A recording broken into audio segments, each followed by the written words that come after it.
Yes, boss. Honourable members, prayers.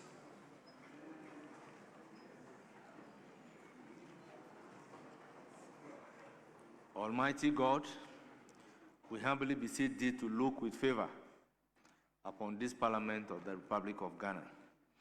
Grant that it may perform its high duty as in their sight.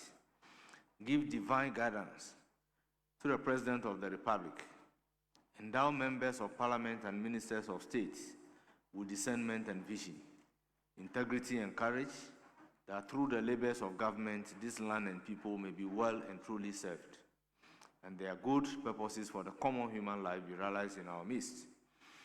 O God, grant us a vision of our country, fair as it might be, a country of righteousness, where none shall wrong his neighbor, a country of plenty, where evil and poverty shall be done away with, a country of brotherhood, where all success shall be founded on service, and honor shall be given to the deserving, a country of peace, where government shall rest on the will of the people and the love for the common good. Bless the effort of those who struggle to make this vision a living reality. Inspire and strengthen our people that they may give time, thought, and sacrifice to speed the day of coming beauty of Ghana and Africa. Amen.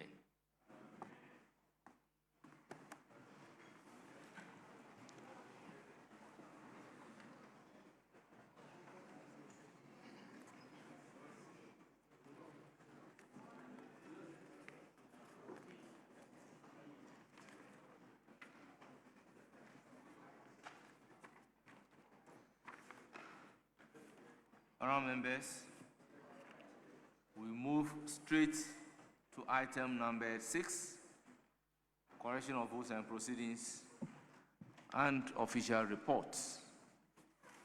Let's consider the vote and proceedings of Tuesday, 2nd June 2026. Page 1, page 2, page 3, page 4, page 5, page 6, page 7, page 8, page 9, page 10, page 11, page 12, page 13, page 14, page 15, page 16, page 17, page 18, page 19, page 20, page 21, and page 22. Yes, page 21, Honorable Frank Afriyie. Speaker, thank you for the opportunity. Speaker, with respect, let me walk you to page 21, item 3. The project director for the Lair Institute for Children, Peace and Security. The name as captured over here varied from, if you take a look at vote and proceedings of Thursday, 28th May 2026. Since this is a house of record, we must reconcile our data and then to ensure that there is consistency. So the clerk at table should cross-check. What was the name captured there? So over here... On Tuesday, what was the name? Tuesday is Mr. Is it Aseni? Is it Asen or Aseni? Okay, Asen. Chidim. Then if you look at 28, that of 28th, Mr. Speaker himself recognized the delegation from, of course, the United States. And the name over here, Asin Chihidinmus. So you realize that there is difference. Table office, kindly cross-check. Thank you. Honourable members, subject to cross-checking, the vote and proceedings of Tuesday, 2nd June 2026 is hereby adopted as the true record of proceedings. Honourable members, we have the official reports of Thursday, 28th May 2026 for correction. Honourable members, any correction?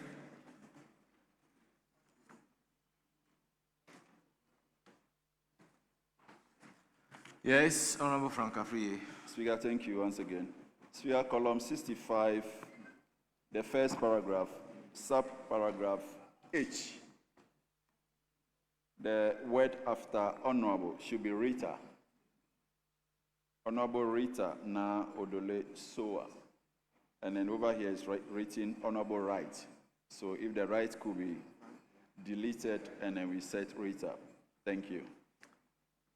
Very well, table office, kindly take notes. Thank you very much. Any other correction?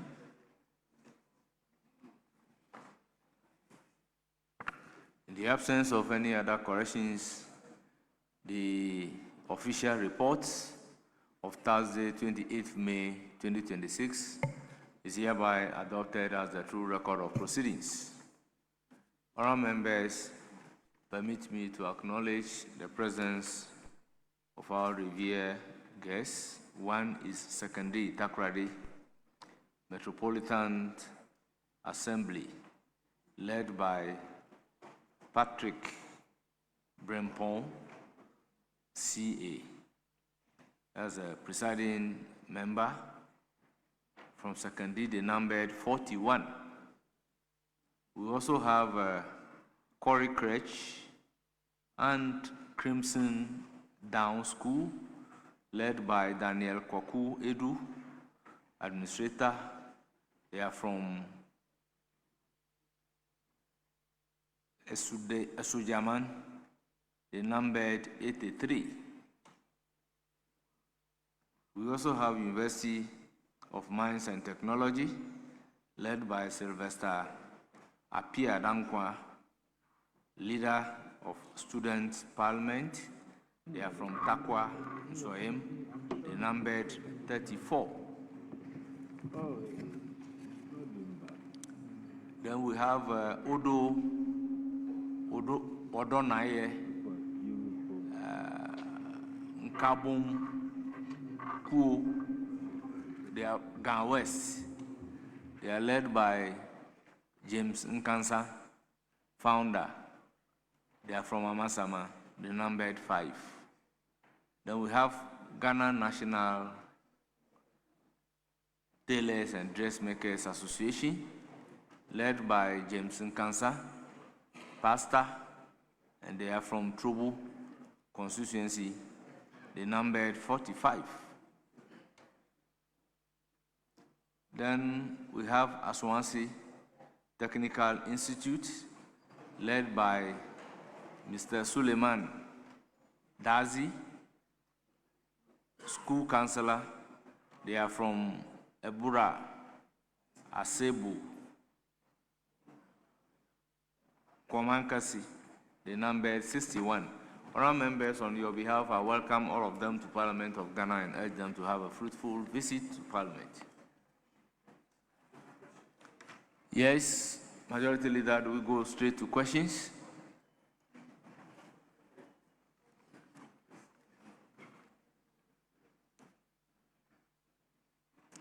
No. Honourable members, let's take the business statement, item number 7. Business statement for the 4th week. I will call on the chairman of the business committee, who double as the leader of government business, to present. Thank you, Right Honourable Speaker. Mr. Speaker, your committee met today, Tuesday, 9 June 2026, and arranged business of the House for the 4th week, ending Friday, 13 June 2026. The committee accordingly submits its report as follows. We have arranged that Right Honourable Speaker may read any available communication to the House in accordance with our practices. We have scheduled 44 questions for the 4th week. All 44 are oral, none is urgent. Pursuant to Order 91-2, Ministers of State may be permitted to make statements on government policy.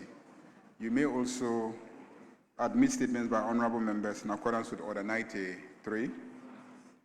Mr. Speaker, in accordance with Order 159, bills may be presented to the House for first reading.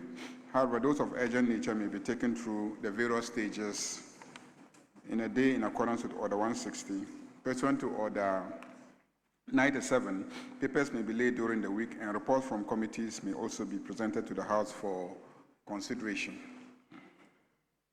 Mr. Speaker, motions may be debated and their consequential resolutions, if any, taken during the week.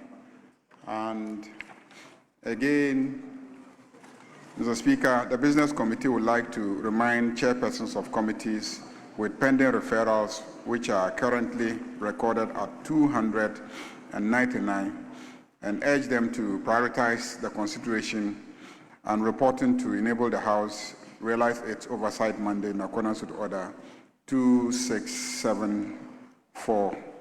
The outstanding referrals at committees are accordingly attached to the business statement. So, Speaker, the statement has the daily schedules attached: Tuesday, 9 June, Wednesday, 10 June, Thursday, 11th June, and Friday, 12th June. And then also we attach the list of referrals pending at committees. I urge Hansa to capture all of them as if specifically spelled out by me here. Mr. Speaker, in accordance with Order 2162 and subject to Order 67, the committee submits to the House the order in which the business of the House shall be taken during the week. I thank you. Thank you very much, Honourable Majority Leader and Chairman of the Business Committee. That is the business statement for the week ably presented. The floor is now open for comment. Yes, you have the floor. Thank you very much, Right Honourable Speaker. Let me commend the leader of government business for the business statement. Mr. Speaker, I have some few concerns I want to draw leaders' attention to. First and foremost, I want to understand what is the strategy of leadership in dealing with the backlog of questions that members have tabled over time.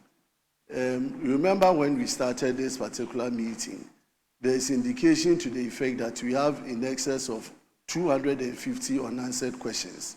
The last time when ministers were penciled to come, unfortunately the minister was absent. We filed a couple of questions that require some answers. And so I would be interested in leadership telling us the plan so that we'll be able to deal with all the unanswered questions as tabled. Mr. Speaker, the second issue I want to bring to the attention of leadership, we have this national emergency, which is in the area of flooding, not only in Accra, but across the country. I believe, of course, that we have statements to make. We can also ask questions for ministers to come and answer. But this House, as a parliament, I believe when we have such emergencies, between leadership and the sector ministers, there could be some interaction to let them come and brief this House on matters involving such crises like the flooding, so that at least we will know what government is doing and what the sector ministry is doing to combat the flooding and the challenges that Ghanaians are going through across the country. So I want to find out from the majority leader if he has done any engagement with the Minister for Works and so on to be able to give us a briefing on this particular flooding situation. I thank you, Mr. Speaker. Yes. Mr. Speaker, thank you. On referrals, I think on the Committee of Lands and Natural Resources, item 8, that we have 9 referrals that have been stated that we haven't worked on. But the item 8, that's the mining lease on lithium. We have already worked on it, and the report was presented, and Parliament rectify the list, but it's still appearing as if we haven't worked on it. I just want to draw the attention of the committee. Thank you. Thank you. Yes, Honorable Habib. Thank you. Mr. Speaker, I don't know what the minister responsible for communication and digital technology, I don't know why you are just behaving this way this morning. Is it the case that you didn't get the award or you couldn't pay for the award? Maybe if you couldn't pay for Honorable a table. Habib, Mr. we are Speaker, commenting he on has- the business statement. Yeah, Please, Mr. Speaker, I'm time is commenting, but the far minister, I don't know gone. whether he didn't pay Honorable for the Habib, award.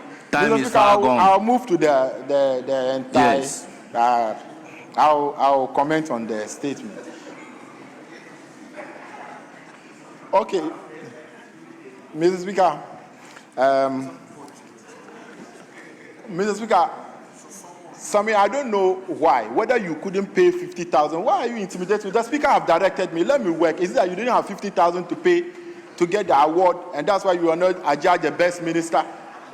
I don't get it. And Mr. Honorable Speaker, Habib, you have been sitting here don't all the push time, me. Mr. Speaker. Mr. With Speaker, all due respect, don't push me in Mr. to Speaker, asking you to resume your seat. the leader of government business, I think, Mr. Speaker, even MPs, we were judged. What criteria? We don't know. The leader of government business should be able to know. You have Honourable been members, presiding- everything said by Habib Mr. up to this point is ordered to be expunged from the record. Majority leader, and I so direct. Okay, Mr. Speaker, Majority Leader, you know, last week and then the other week, there were comments from members to get the minister responsible for foreign affairs, even though I could see that the Majority Chief Whip had a statement admitted on the xenophobic crisis in South Africa. You gave your word that we'll get the minister responsible for foreign affairs to brief us on this matter. And then if you could try your best, because I understand government is bringing the second batch of the migrants in there, or Ghanaian citizens. And then I also raised an issue that has to do with the World Cup. This morning, the Ghana High Commissioner to Canada, Ottawa, issued a statement to the effect that they want to gather Ghanaians who are living in Canada to be supporters to the World Cup match. You gave me the assurance that the minister responsible for sports could be arranged. And we are aware that the majority side, you were given two slots each for the World Cup.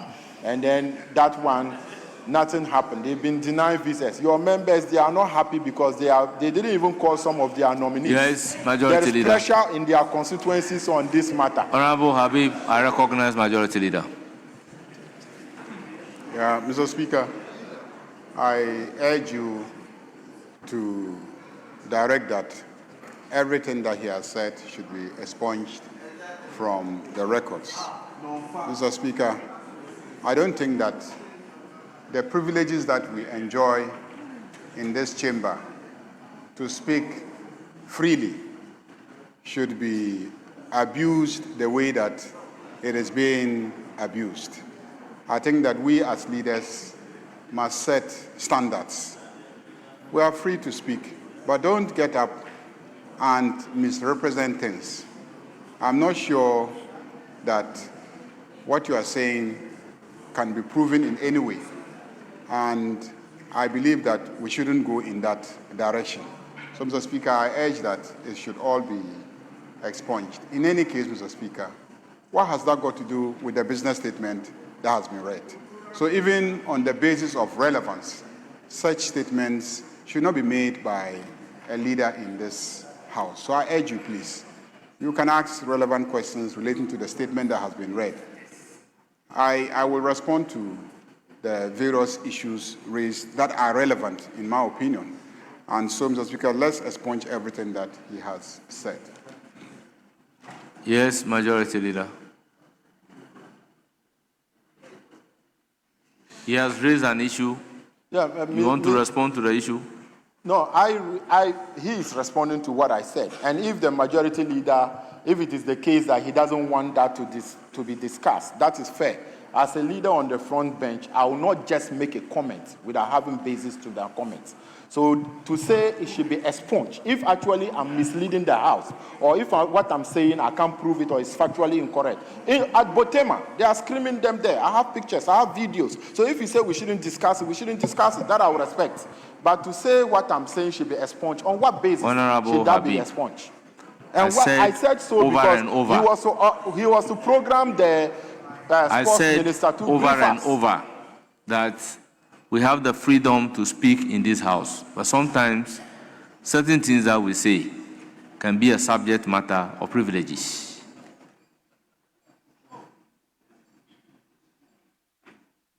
Mr. Speaker, I will I move pray from that and hope direction.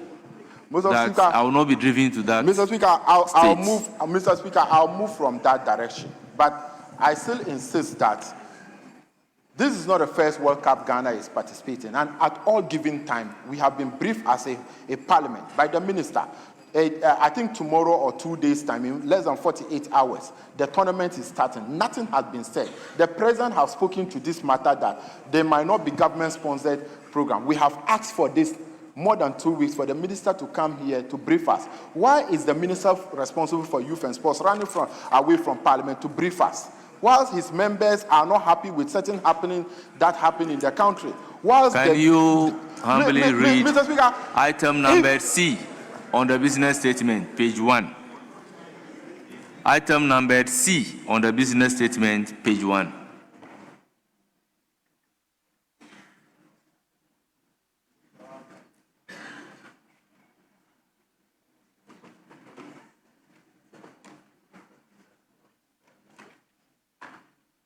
Mr. Speaker, it's a follow-up request I made to I humbly ask you to read the item number C.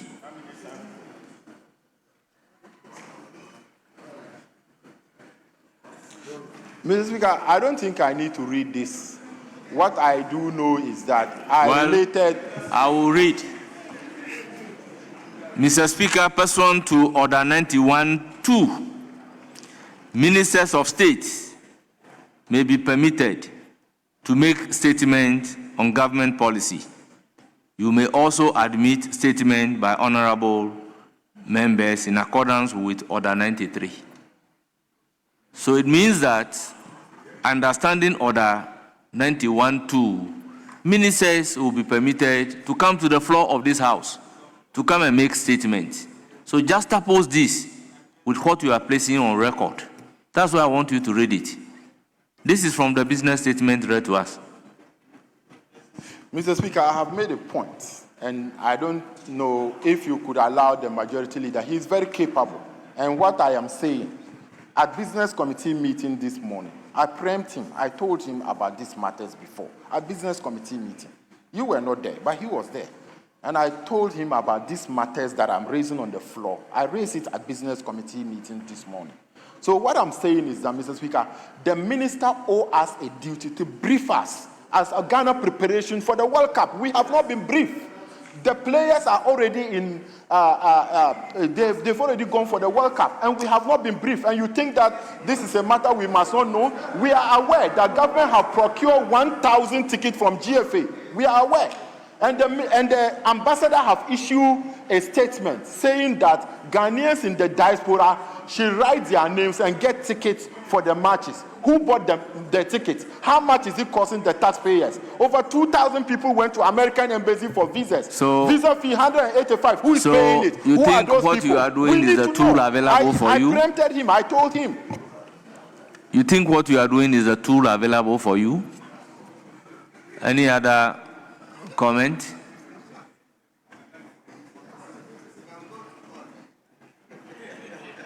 Any other comment? Yes, Majority Leader.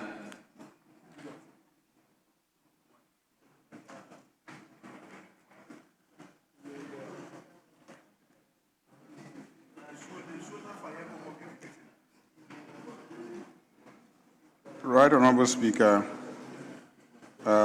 one of our colleagues drew our attention to an item in the schedule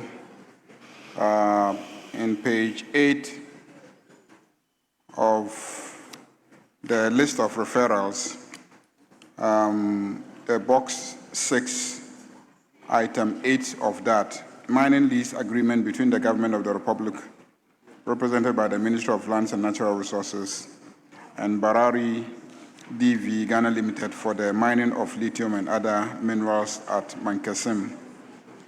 So, the honorable member says that the committee dealt with it, and this House has disposed of the matter, and therefore it is wrong to keep capturing it. So, if you can take that out of the list of referrals. Backlog of questions. I think our strategy is to have added an additional day, Mondays, dedicated to questions. Business committee made that recommendation, but it came up against stiff opposition on the basis that Mondays are when most MPs return from constituency visits. And so it might not be a convenient date for scheduling questions. So what we'll do is to load as many questions as possible per day and then have as many questions as possible answered. The Minister for Works, Housing, I believe that, like I have always said, first and foremost, the tools available to us in this House is to ask urgent questions. If you really want a minister here on an urgent matter such as the issue of flooding, you can ask an urgent question.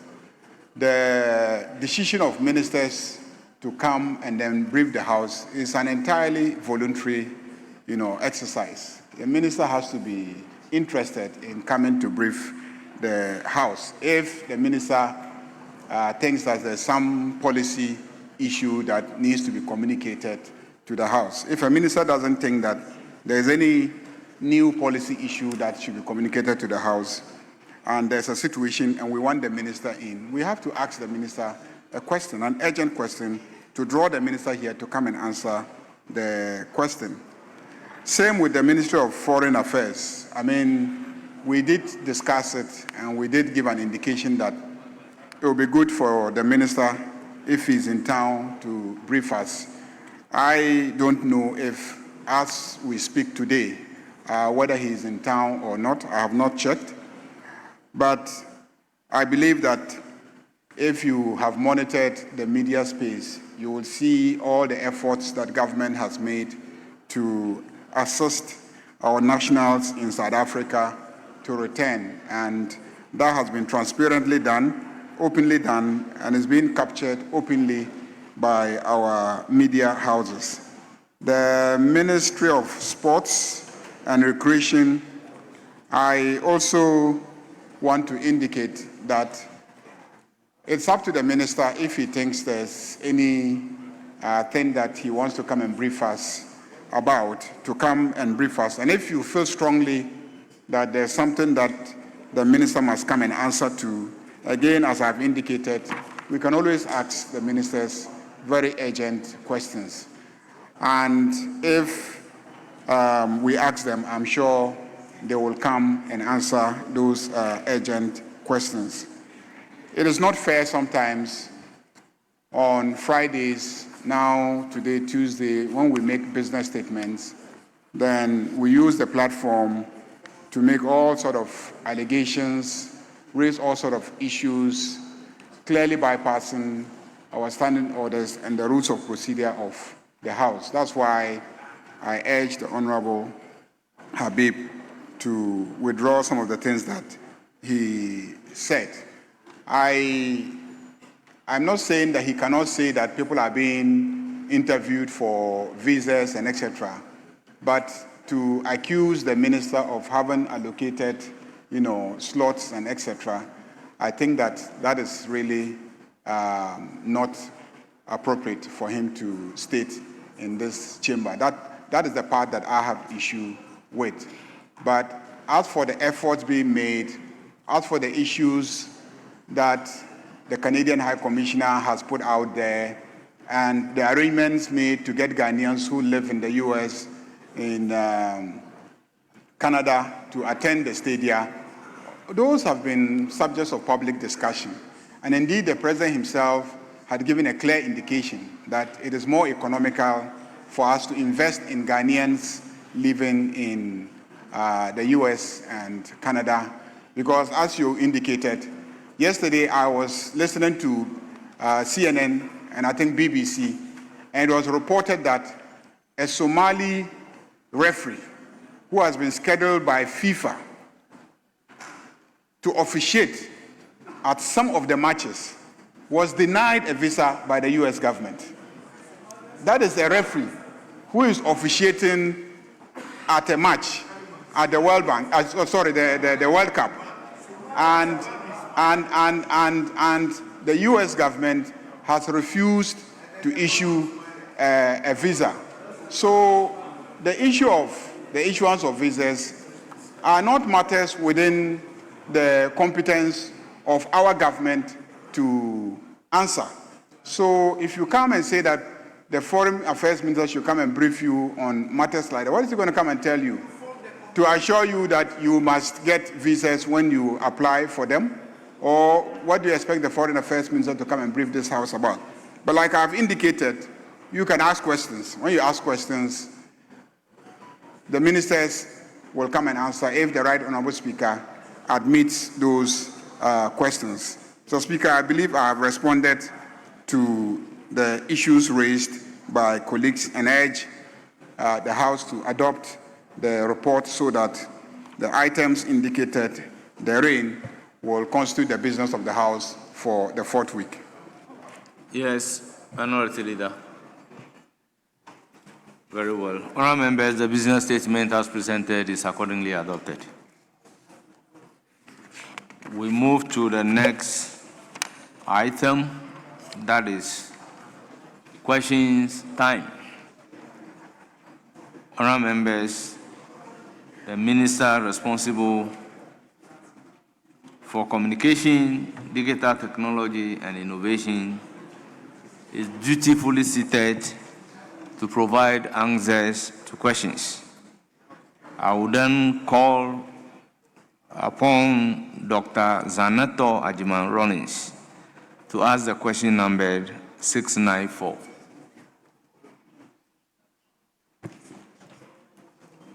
Thank you, Right Honourable Speaker. I rise to ask the Minister for Communication, Digital Technology and Innovations what measures the ministry has put in place to ensure telecommunication companies provide quality services to consumers.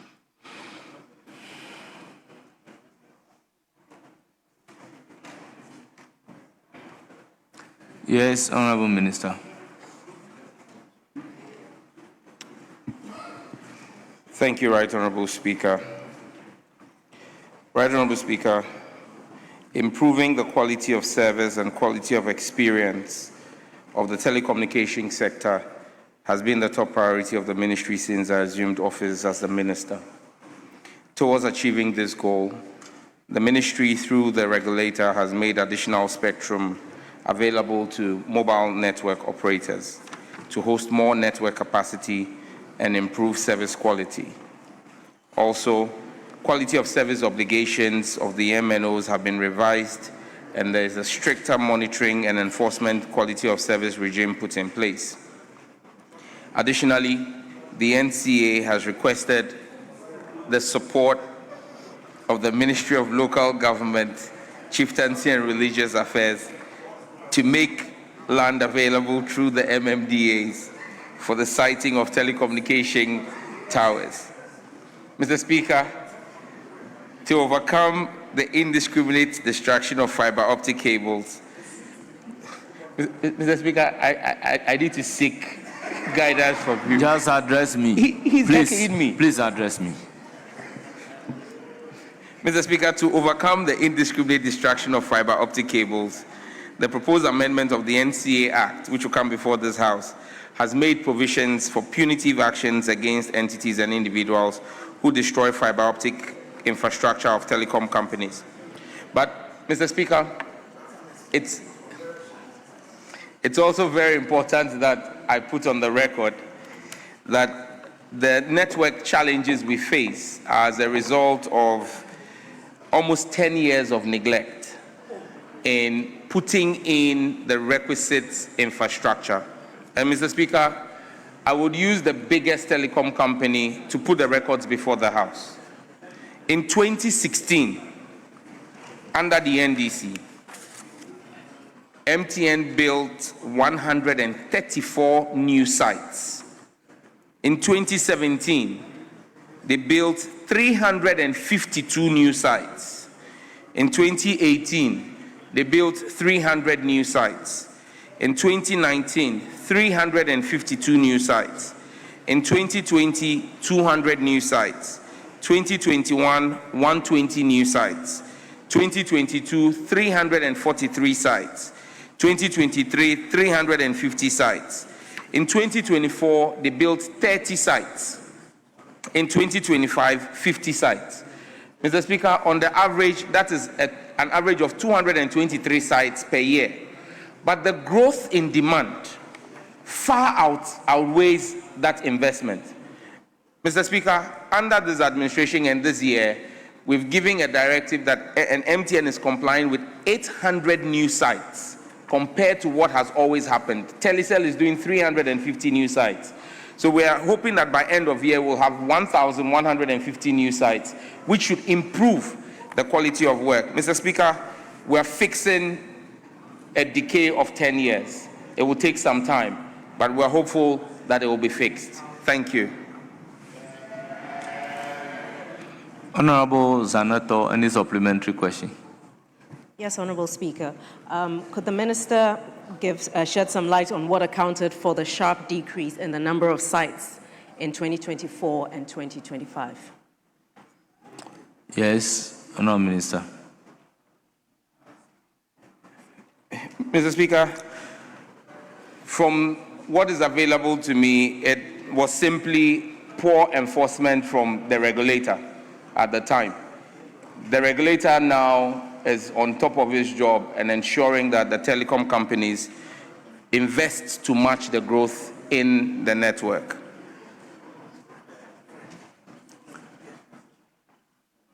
Yes, any further supplementary question? Thank you, Right Honorable Speaker. Can the Minister perhaps give the House some timelines with regards to when these objectives will be achieved, and will he be willing to present to the House at the end of the year what the telcos have actually managed to do in respect to what the policy guidance is? Yes, Minister, any timeline?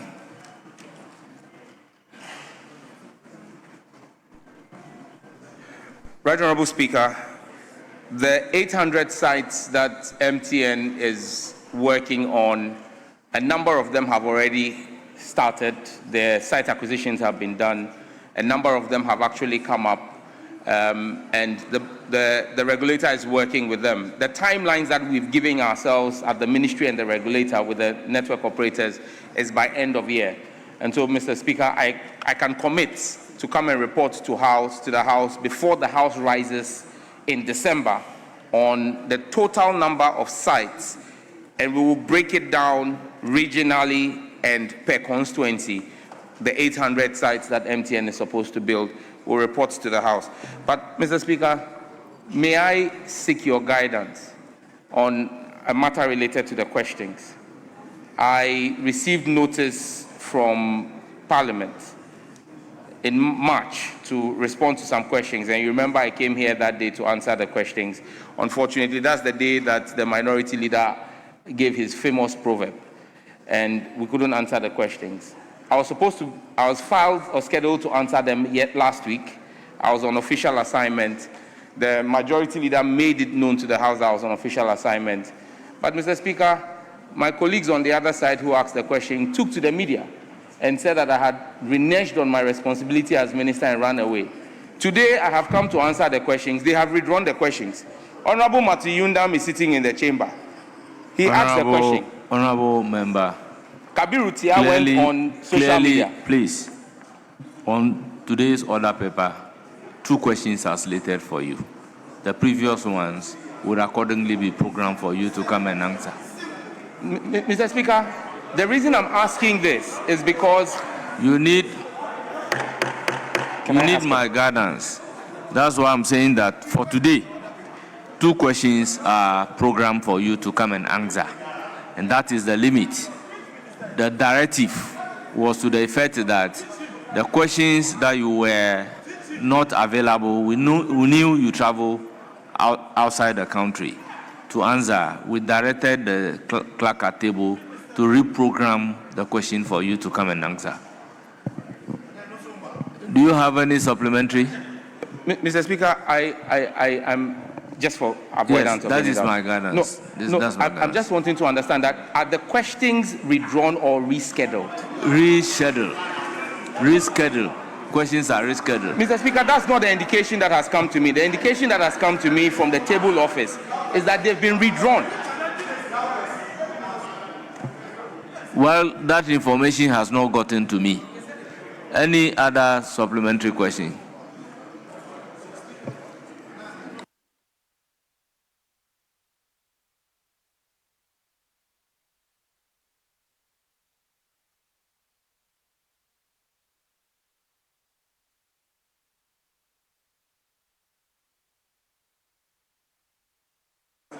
Yes, Majority Leader.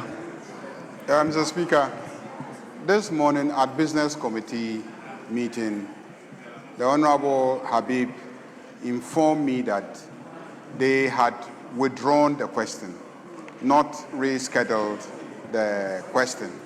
And the beef of the minister is that this same question, friends on the other side went on social media, on traditional media, accusing him of running away from answering the question. And the question was scheduled for this morning. And then he came to answer it only to see that that question has been withdrawn. And so I believe that it goes to the way that we as parliamentarians conduct ourselves. If you've asked a minister a question and then you go out there and accuse him of running away, he comes to answer the question, then you say you have withdrawn the question. That is what the minister is complaining about. Majority Leader, the direction given was that the question should be rescheduled. The notice of withdrawal of those questions have not been communicated to me. So if before the withdrawal, certain statements are made in the social media, then the social media is available for you to.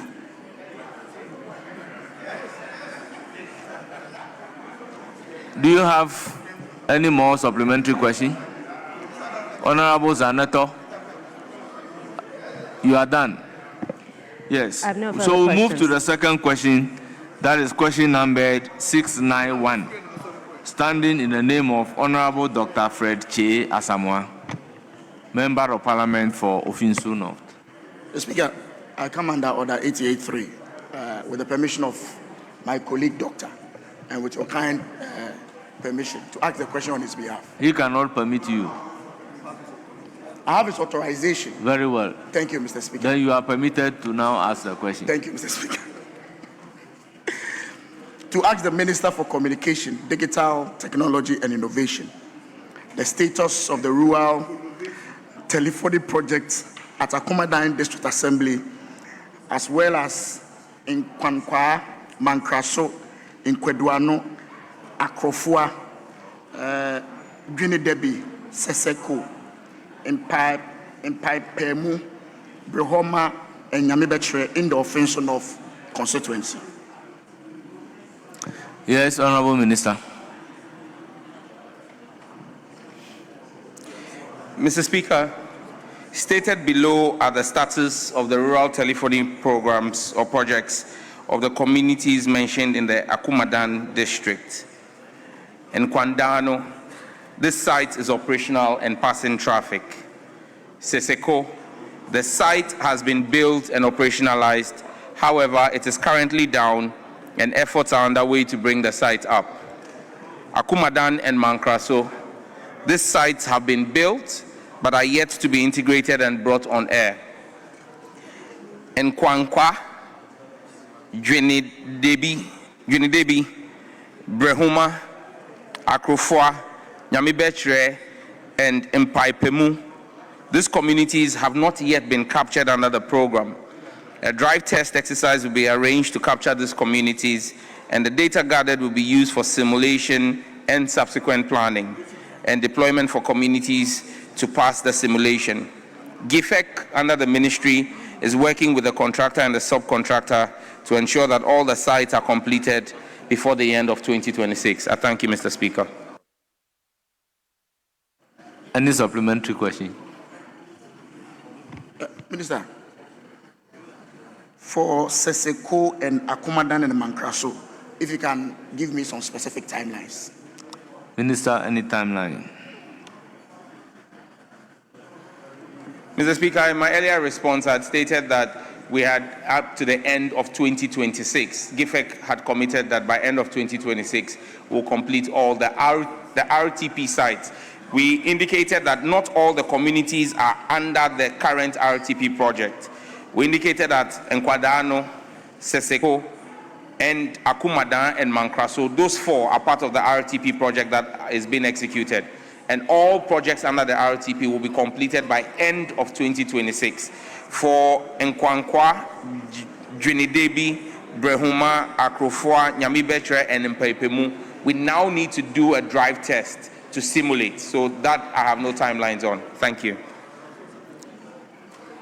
Yes, any further questions? I'm okay, the Speaker. This is a constituency-specific question. Honorable Minister, on behalf of the House, I sincerely thank you for attending upon the House to provide answers to the questions scheduled for you. You are accordingly discharged. Yes, Majority Leader.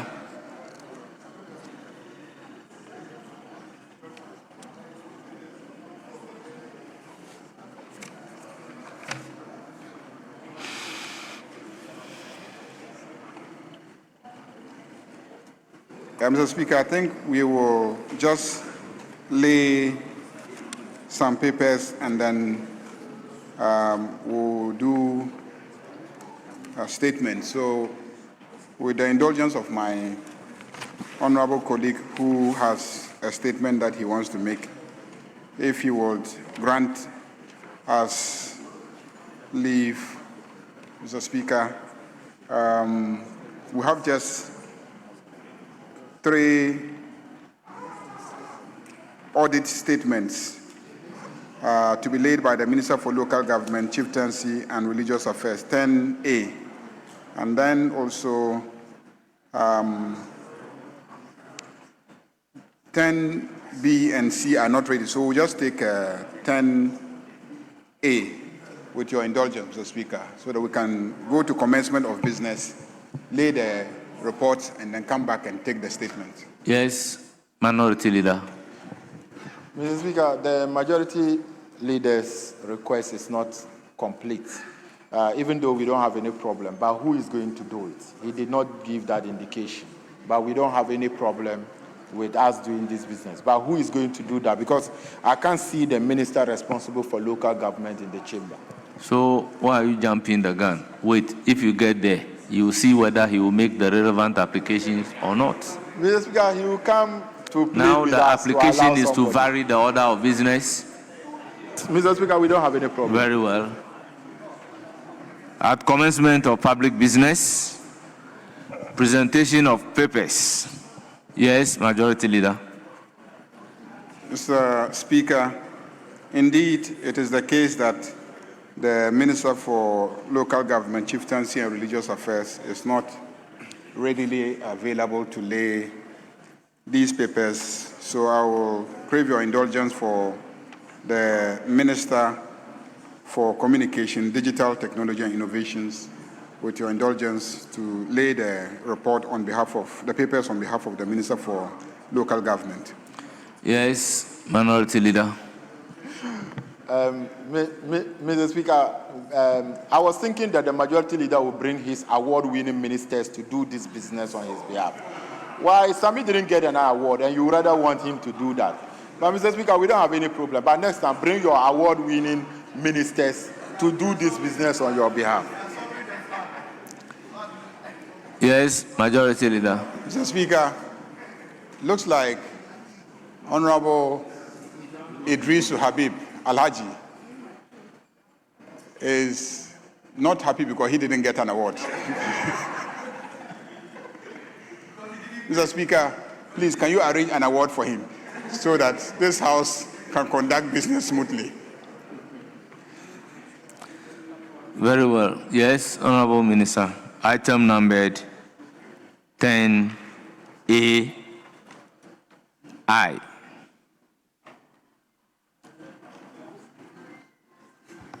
Annual statement by the Audit Committee of the Lankwantana Madina Municipal Assembly for the year 2025. Honourable members, the report has been duly presented. It is referred to the Committee on Local Government and Rural Development for consideration and report. Item numbered 10A II. Annual statement by the Audit Committee of the North Dai District Assembly for the year 2025. Honourable members, the report has been duly presented and it is referred to the Committee on Local Government and Rural Development for consideration and report. Item number 10A III. Annual statement by the Audit Committee of the Asunafo North Municipal Assembly for the year 2025. Honourable members, item duly presented and it is referred to the Committee on Local Government and Rural Development for consideration and report.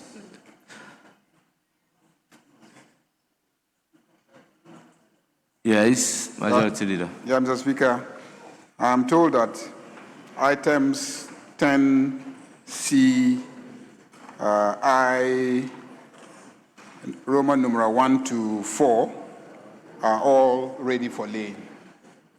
Given that we've been urging the committees to present their reports, when they bring it, I think that we should hasten to lay them.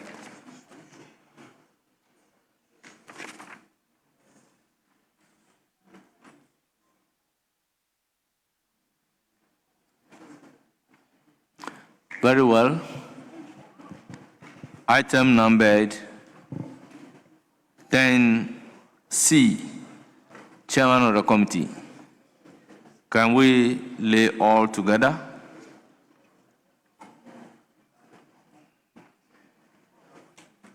Yes, Mr. Speaker.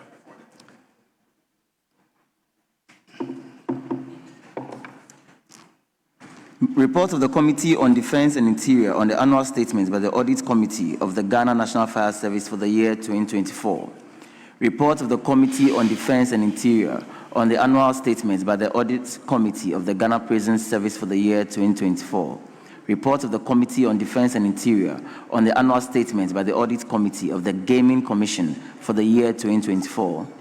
Report of the Committee on Defense and Interior on the Audit Committee report of the Ministry of the Interior for the year 2024.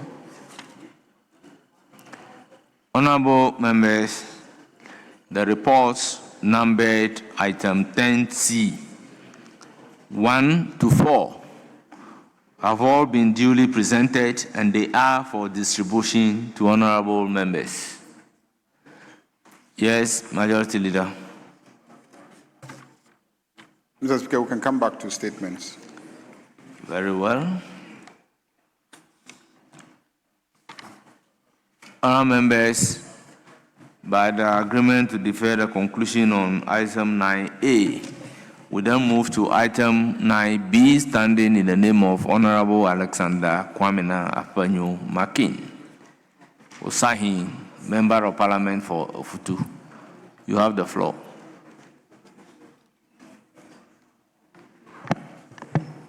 Speaker, let me thank you for this treasure space to make this statement on the matter of free speech, civil liberties, and the rule of law in Ghana. Speaker, there are moments in the life of a nation that demand more than politics, moments that call upon us to speak as custodians of something sacred. This is one of such moments. Ghana was built by men and women who believed that truth must be free to speak, that power must be free to be questioned, and that no government, however well-intentioned, holds a mandate to muzzle the voice of the people. What is happening in this country today goes beyond partisan politics. It is a question edged into the conscience of the nation itself about the kind of Ghana we are and whether we still have the courage to remain the Ghana we promised the world would be. Ghana's democracy is among the most celebrated on the African continent. We have earned that distinction through decades of sacrifice, civic vigilance, and unrelenting commitment to constitutionalism. We have weathered coups, transitions, and the painful growing pains of young republic. Each time, we have chosen to return to the rule of law. Each time, we have reaffirmed that the will of the people, freely expressed, is the only legitimate source of power in this land. The right to free expression, enshrined in Article 21(1)(a) of our Constitution, is a birthright. It is the oxygen of democracy. And when that oxygen is restricted, the body politic begins quietly and dangerously to suffocate. Now, the weight of what has happened, Mr. Speaker, it is now a matter of public record that a number of Ghanaian citizens, members of the opposition New Patriotic Party, have been arrested in circumstances that have unsettled civil society, alarmed legal community, and provoked anxiety among the Ghanaian public. We do not use the word anxiety lightly. Anxiety is what people feel when they begin to wonder whether the rules that protect them still apply. When they begin to calculate before they speak whether speaking is safe. That is a profound and dangerous shift in the relationship between a government and its citizens, and it must be named for what it is. Mr. Speaker, let us be very honest about what free speech actually means in practice. Free speech, in its truest and most necessary form, is the freedom to criticize, to dissent, to challenge, and to demand accountability from those who govern. That is its purpose. That is why it is protected. We are mindful that there will be those who argue that the law is simply being applied, that no one is above the law, and that the arrests in question are matters for the court to resolve. We do not dispute the authority of the courts. We do not question that the law must apply equally to all. But we also know, as students of history and as people who have lived in this country through its many seasons, that the law can be technically applied and fundamentally abused at the same time.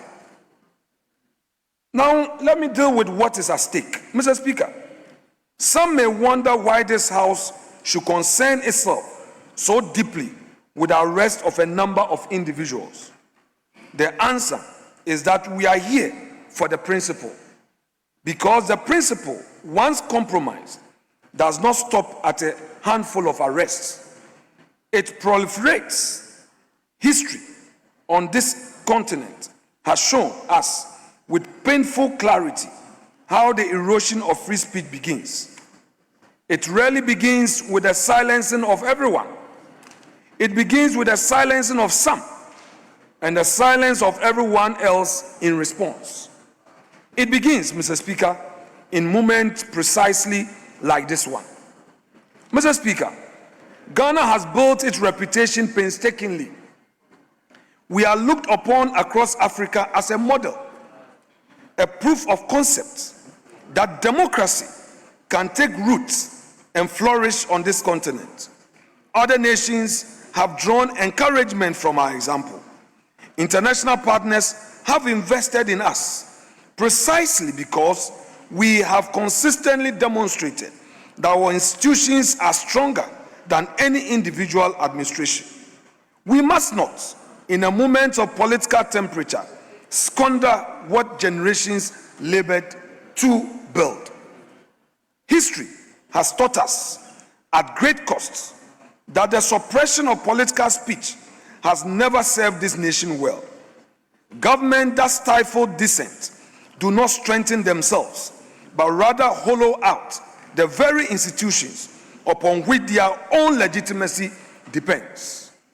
A democracy that is healthy enough to tolerate criticism is a democracy strong enough to endure. And a government confident enough in its own mandates has no need to fear the voices of those who disagree with it. I call to the other side of this House. Mr. Speaker, we, the minority, hereby appeal without reservation to our friends across the aisle and to every member of this House. Let us be consistent. The standard we apply today to the treatment of the opposition must be the same standard we will demand were the roles reversed. This is not a matter of political courtesy. It is a matter of institutional survival. The norms we establish in this chamber today will outlast every one of us. They will govern how power is exercised and how rights are protected long after this parliament has dissolved and a new one convened. We are not only making decisions for today, we are writing the rules for tomorrow. Ghana's democracy belongs to all of us. It is not the inheritance of any single administration. We are all its custodians, and we will all answer to history for how we chose to steward it in moments exactly like this very one. Our demands as minority, Mr. Speaker, we contend that Ghana has come too far. We have paid too high a price for the freedoms we enjoy to allow them to be quietly diminished in moments of political convenience. Let this House today be the guarantor of those freedoms. Let our deliberations send a message to every Ghanaian in every corner of this country that their voices matter, that their rights are sacred, and that this parliament stands ready, willing, and resolute in its defense of both. Let Ghana continue to be that nation. Let this House, regardless of political persuasion, stand as one voice in defense of the liberties that generations of Ghanaians have fought and in some cases given their lives to preserve. Thank you so much, Mr. Speaker, and thank you, colleagues, for your kind audience.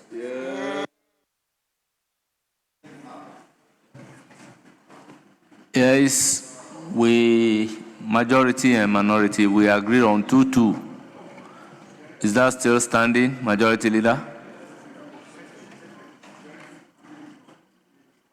Yes.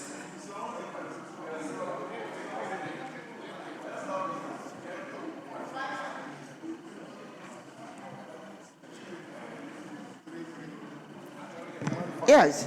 5-5. I think. 4 and then 1 on leadership. So if 5-5, how many statements can we take today? Plus leadership.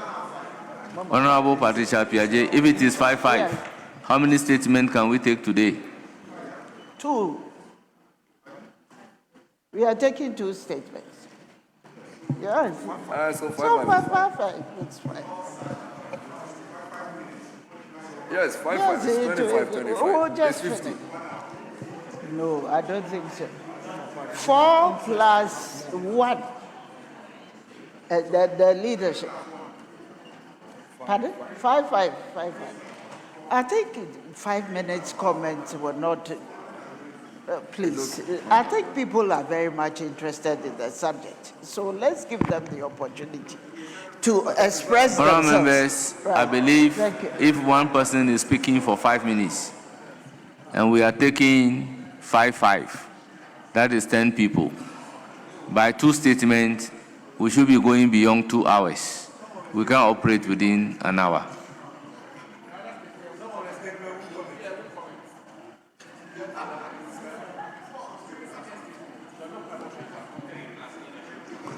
So 3 plus leadership. Yes, We don't have any objection. Very well. Honorable Sam George, you have the floor. You are speaking for 5 minutes. Thank you very much, Right Honorable Speaker, and I want to thank the Minority Leader for Timekeeper. the statement that he has made. In fact, just this past weekend, myself and the Minority Leader were at the Ghana Journalists Association World Press Freedom Day. Mr. Speaker, it's important that we put in perspective where we sit as a country. Ghana ranked 39th out of 180 countries in this year's World Press Freedom Day, and number 4 in Africa.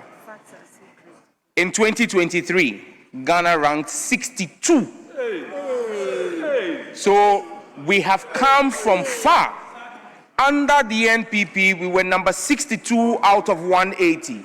Today, under President Mahama, we are number 39. That is progress. And Mr. Speaker, to even put this in perspective, the United States is number 64 in the world. So Ghana is doing way better, 25 places ahead of the United States. So when it comes to press freedoms, Ghana is a shining example under President John Dramani Mahama. President Mahama, and this is not by Sam George, this is by Reporters Without Borders. Mr. Speaker, President Mahama is a president under whose tenure no journalist has been killed. We cannot say that about the immediate past NPP administration. Ahmed Swale is a blot on our national history under the NPP's administration. Under President Mahama, no journalist has had to travel out of this country out of fear for his life. Manasseh Azuri Awuni ran away under the NPP. We are in a better place.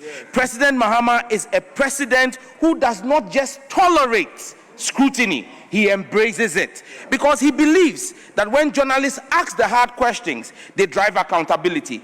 But Mr. Speaker, freedoms are not absolute. Freedoms come with a certain level of responsibility. And Mr. Speaker, under this administration, our colleague Dominic Ayine has not taken any journalist to court. But under the NPP, the Attorney General dragged Ohini Boama Beni to court and got him jailed by the courts. That is the record of the NPP. The likes of Captain Smart, the likes of Kwabna Bobie Ansa, state-sponsored persecution of journalists is a thing of our past that ended with the abysmal defeat of the NPP and will not happen under the Mahama administration. Mr. Speaker, I am happy that in the statement, the Minority Leader says, and I quote, "We do not dispute the authority of the courts." That's very telling, because just a few days ago, he said he would disrespect a circuit court judge, and he will repeat it and disrespect that judge. I am happy that today he has come to respect the authorities of the court. Keep his time. Let me recognize Honorable. Mr. Speaker, with respect, you have a reputation of calling people to order when they go outside of the rules.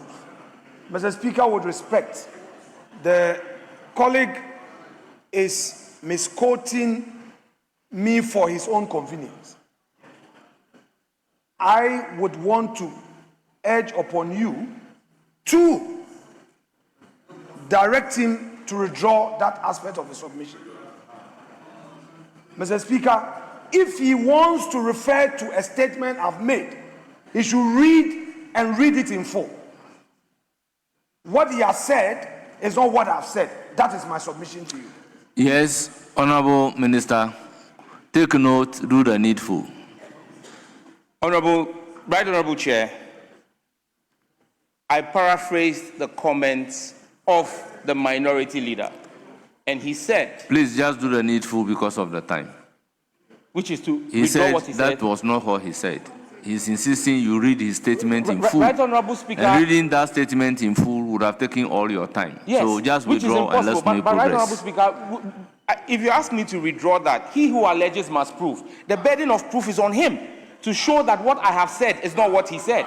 Honourable members, let's make progress. The statement that the majority leader is offended is ordered to be expunged from the record. Let's make progress. Mr. Speaker, again from his statement, he says we are writing the rules for tomorrow. Today's rules were written yesterday. And so let us be clear that everyone has a responsibility. We would respect the rule of law. We would ensure that the rights of citizens are protected under the Mahama administration, but citizens have a responsibility. Mr. Speaker, there can be no explanation of saying that you wish to see the president of the land and his wife killed and said, in fact, the word used was executed, and you tell me that that is freedom of speech. Mr. Speaker, that cannot be freedom of speech. And so our demand to the minority, our demand to the minority, Mr. Speaker, is for them to be circumspect in their choice of words, to call for the execution of the first gentleman of the land and his wife. Mr. Speaker, that is a threat to the president. Honourable member, your time is up. Your time is up. Yes, Honourable Abu Jinapo. Mr. Speaker, thank you very much for the opportunity to contribute to this very important and timely statement made by the distinguished minority leader, the Honorable Osahin Afenyo-Markin. Mr. Speaker, let me just say very clearly and strongly that when you listen to the statement read by the minority leader, Mr. Speaker, the minority leader sought to rise above partisanship and put before this House a matter of national concern, which, Mr. Speaker, I will say has been an issue government after government have been seeking to deal with, the issue of press freedom and freedom of speech. Mr. Speaker, again, our friend and brother, the Honorable Minister for Communication, in his classic fashion, chose to travel on the path of partisanship. Mr. Speaker, with the greatest of respect to the Honorable Minister, given that he's the minister responsible for communication, one would have most respectfully expect, Mr. Speaker, that he will approach this subject in a manner that the minority leader did, be non-partisan, and let us interrogate the issue of press freedom and free speech. Mr. Speaker, the examples he gave under President Akufo-Addo are examples that all of us have to continue to interrogate. And the issues that the minority leader raised on this floor, which were not too long ago on the 6th of this month, 2026, reported by reputable international media organization Al Jazeera, is a matter that we will continue to deal with. Mr. Speaker, as minister, he will realize that in 2001, President Kufuor took such a bold step by repealing the criminal libel law. Mr. Speaker, he will also realize that under President Mills made several attempts to broaden the spectrum of free speech and press freedom. And he will realize again that under Mahama I, there was further attempt to broaden free speech, and Akufo-Addo did his bit. President Mahama is doing his bit. Mr. Speaker, it is not everything that we have to reduce to partisanship, and I think it's important that I put that on record. Having said this, Mr. Speaker, I want to say that there's a classic distinction between press freedom and freedom of speech. Mr. Speaker, you may have a situation where the press is free. The press is free to do their work. That is press freedom. Mr. Speaker, there is a distinction, there's a gulf. It's like day and night between press freedom and freedom of speech. And what the minority leader sought to deal with was freedom of speech. Unfortunately, what our Honorable Minister for Communication went, the tangent he went was press freedom. These are two different things. Mr. Speaker, and freedom of speech is so fundamental. Freedom of speech is so fundamental. Mr. Speaker, I'll give an example where sometime in 2010, President Obama, an American citizen, broadcasted publicly that he was going to ban a holy book, one of the holy books of the major religion in our world, as a sign or a demonstration of freedom of speech, and the consequences would have been catastrophic for American foreign policy and American interests. The president did not have him arrested. The president actually invited him, coaxed him, and persuaded him, Mr. Speaker, not to go on that path of freedom of speech. Mr. Speaker, it's also important for me to make this point. Mr. Speaker, when people infringe on freedom of speech, when they abuse freedom of speech, Mr. Speaker, in many cases, the redress is not to arrest them and take them to the criminal justice system. The redress is when your reputation is injured, and when you feel your reputation is injured, even if you are the president, your redress is to take the civil path of defamation. So, Speaker, I want to conclude by referencing a portion of the statement by the minority, and I quote him. He says, "Ghana's democracy belongs to all of us. It is not the inheritance of any single administration. We are all its custodians, and we will all answer to history for how we choose to steward it in moments exactly like this." And I quote, the Speaker, when you're on this side, the right-hand side of the Speaker, sometimes these kinds of abuses are accepted. But when you're on this side... Honorable member, your time is up. Yes, Honorable John Jinapor. Mr. Speaker, let me thank the minority leader for bringing this issue to the fore, because it gives us the opportunity, first of all, to set the record straight. And Mr. Speaker, let me put on record and let me succinctly, without equivocation, without a shred of evidence, that under President Mohammed's administration, there is no threat to freedom of speech, there is no threat to press freedom, and that if you communicate within the ambit of the Constitution, you would have no problem with the Republic, you have no problem with the state agencies. Mr. Speaker, I just want to quote one statement. This is Ghana Web. Mr. Speaker, young woman arrested for threatening President Mahama. Mr. Speaker, when you threaten the president, even in the most advanced country, even in the most democratic country, it's incumbent on the security agencies to invite you, pick you up, or act in accordance with law. And that is exactly what has been happening. Mr. Speaker, I recall, Honorable E.T. Mensah, a member of parliament, a former minister. He did not threaten the president. He did not threaten the state. All he said was that it has worked.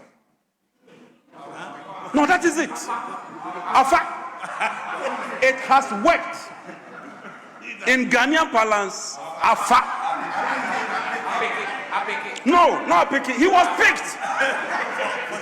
After stating that or it has worked, he was picked up. True or false?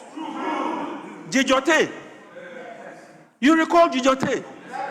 She was arrested under President Kufuor. You recall Kwaku Anyido?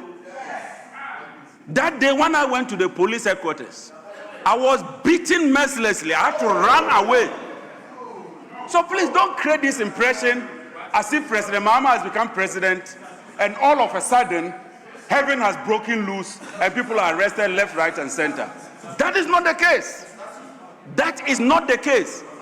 I side with the minority leader that as parliament, we should encourage press freedom, we should encourage freedom of speech, but freedom of speech is not tantamount to threatening the president.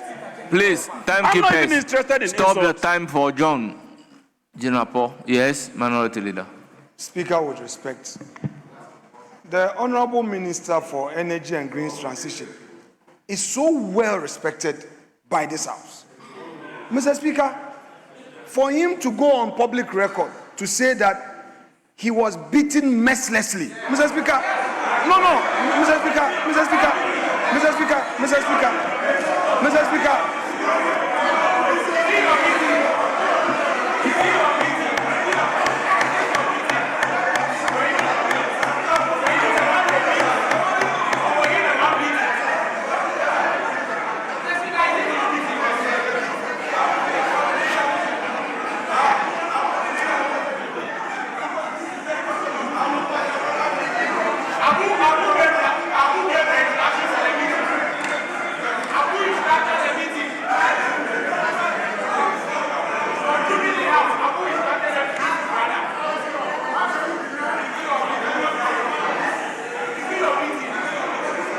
Honourable members, order. Honourable members, order. Yes.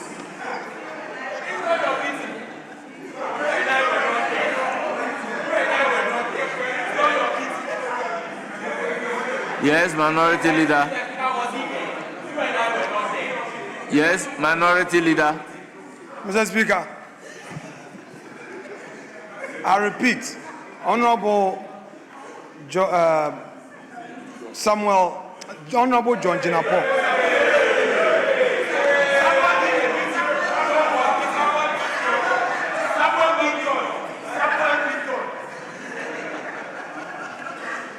Mr. Speaker, Dr. John Jinapor. Mr. Speaker, is a respected member of this House. Mr. Speaker, for him to go on public record to say that, Mr. Speaker, he was mercilessly beaten without, Mr. Speaker,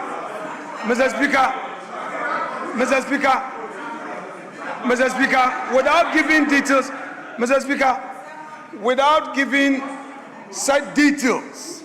Mr. Speaker, now, question. If he was beaten mercilessly, Mr. Speaker, this is a public record, and he's a Minister of State. We've all been in this chamber.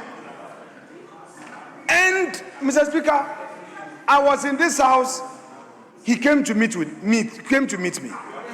In this house, Mr. Speaker, we never had this matter in this house. Mr. Speaker, two, Mr. Speaker, that the Honorable Samuel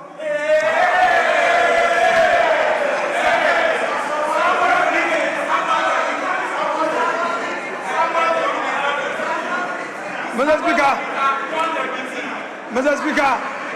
that the Honorable Dr. John Jinapor says that he was beaten and he kept quiet, he kept it to himself, and he never reported. There was no medical report. The matter never came to this floor, even as a member of parliament. And Mr. Speaker, today,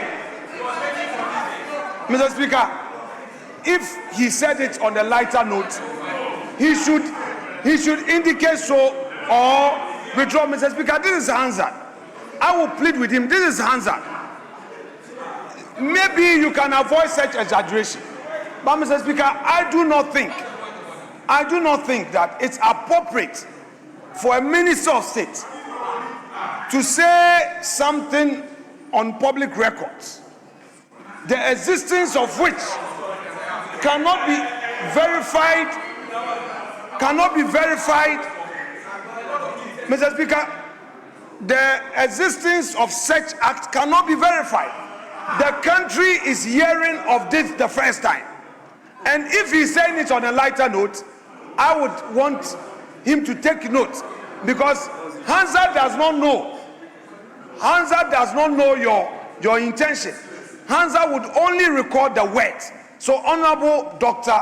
John Jinapor, I beg of you, I cannot direct you to withdraw, but I beg of you to do the needful. Honorable Jinapor, you have the floor. Mr. Speaker, this is a very serious matter. And Honorable Afenyomakin, I also respect you a lot. If you look at Wednesday, 28 March 2018, former President Mahama has condemned the police for what he described as their high-handedness response to innocent Ghanaians who massed up at the police headquarters on Tuesday night in solidarity with arrested NDC General Secretary Kwaku Anyedeho. And Honorable Fanyamakin, let me tell you the truth. I was beaten. I'm not kidding. No, I'm not kidding. Look, I went there that evening to show solidarity because then, at that time, President Mahama had gone to the CID headquarters to observe what was happening. And when we messed up, I recall this COP Kwesi Fore was his name. Yes, he came with the men. They started pouring hot water, that water with a chemical. They started pouring, and they started beating us. I'm being frank with you. I had to run away that day. This is on record. So when I stand here to make this statement, that we're beaten, it is true. We were beaten. Stop the time for John Jinapo. Please stop the time. Honorable members, let's have some order. Let there be order. Honorable members, let's have some order. Samuel Jinapo, please resume your seat. Please resume your seats. Honorable members, order. You now have the floor. Honorable Jinapo. Mr. Speaker. John Jinapo, you have the floor. In concluding,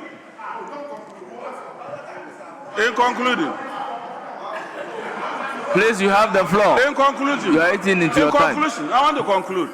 Mr. Speaker, President Mahama will go on record as one of the most tolerant presidents ever in the history of this country.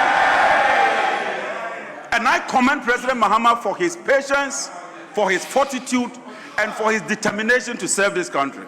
On this note, Mr. Speaker, I want to make it clear that whilst you have the right to speech, whilst you have the freedom to speak, you do not have the freedom to threaten the life of the president. Thank you very much, Right Honorable Speaker. Yes, Honorable.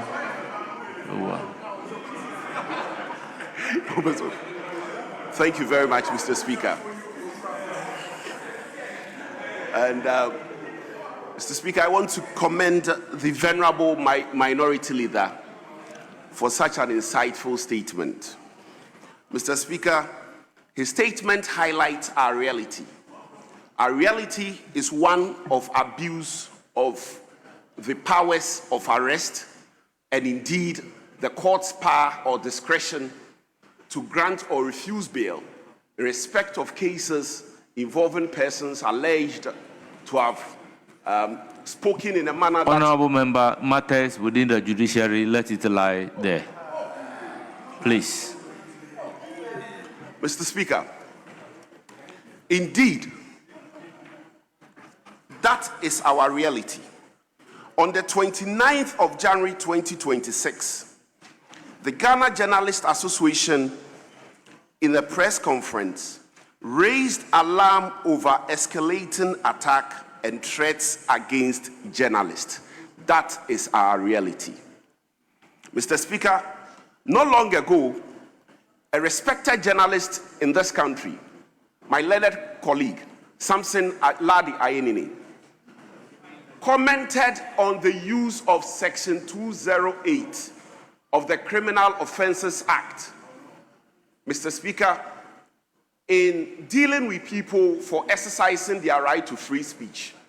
And in his estimation, he estimated that in the last 17 months alone, in the last 16 months alone, 17 people have been arrested on the pretext of acting contrary to Section 208, that is, having exercised their right to free speech. They were arrested, Mr. Speaker, for having acted contrary to Section 208, just by speaking. Mr. Speaker, that is our reality.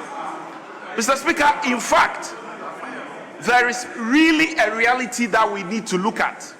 The reality is that our circumstance clearly flies in the face of the preamble of the 1992 Constitution. It flies in the face of it. Mr. Speaker, when you look at the preamble of the 1992 Constitution, in our solemn declaration to adopt this Constitution, we swore to protect and preserve the fundamental human rights and freedoms of our people, which includes Article 21. Mr. Speaker, what is even sad in this matter is that when these people are arrested, badly as it is, mostly the charges, very respectfully, are not supported by the facts. We can pardon the police because one would say that they do not have the training of lawyers. But what about the courts? What about the courts? For misdemeanors, people are now being remanded in this country. And we are not alone complaining about this. Persons, very respected persons, Mr. Speaker, from the side of the majority have also complained. The Right Honorable Haruna Idrisu complained about the manner in which this matter is being dealt with. The Interior Minister has also complained. Mr. Speaker, we are not alone, and we are inviting our brothers to join us. It doesn't matter how many people, even if one person is dealt with wrongly and contrary to the law, Mr. Speaker, it is wrong. And we need to correct that as a house. Free speech is the ordinary Ghanaian's tool for holding political power to account. Mr. Speaker, ours is protected in this chamber by the Constitution. And so, Mr. Speaker, if their speech, their right to free speech is being curtailed through intimidation and frequent arrest, their right to hold politicians to account is being taken away from them. And that, Mr. Speaker, cannot be pardoned. Mr. Speaker, in conclusion, it is sad that unless our brothers join us in fighting this, there's the propensity that the president risks going down in history as the president under whose tenure innocent people were arrested and remanded just by exercising their right to free speech. And that, Mr. Speaker, will not be good for the president. Mr. Speaker, this is my submission. Yes, honorable member. Thank you very much, Mr. Speaker. Mr. Speaker, I want to also commend the maker of the statement for bringing out this topic for all of us to jaw on. Mr. Speaker, let me say that the Constitution, as rightly quoted by my friend, states that the sovereignty of Ghana resides in the people. The sovereignty of Ghana resides in the people. And the preamble says that in the exercise of our natural and inalienable rights to establish a framework of government which shall secure for ourselves and posterity the blessings of liberty, equality of opportunity, and prosperity. Mr. Speaker, this Constitution gives us that right to exercise whatever we have to do in the state for the benefit of ourselves and for the benefit of posterity. Mr. Speaker, I was expecting that instead of talking about free speech, we should talk and hammer on irresponsible speeches. These are the speeches that we should, as a people, as leadership, rise and speak against. Because this is something that, Mr. Speaker, you heard my learned friend talking about the fact that innocent people. It is these people who see themselves as innocent who are churning out hate speeches, churning out irresponsible speeches, and they get people to support them. My Lord, reading the statement of the minority leader, it reminded me of the Whig historians who were willfully one-sided in coming out with their historic facts.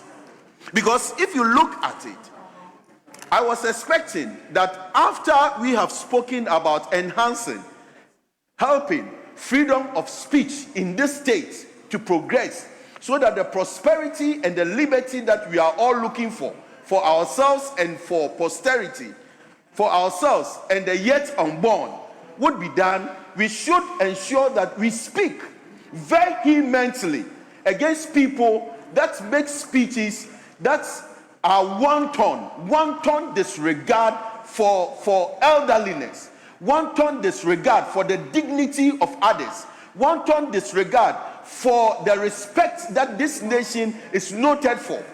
So I, Mr. Speaker, would say that when we talk about, my brother was talking about Article 21. In fact, Article 21 says that freedom of speech and expression includes freedom of press and other media. So it is wrong, it is not proper, it is not true that freedom of speech is different from freedom of the media. It includes. If you look at the freedom of the press, it includes.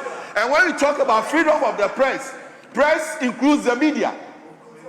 It includes the media.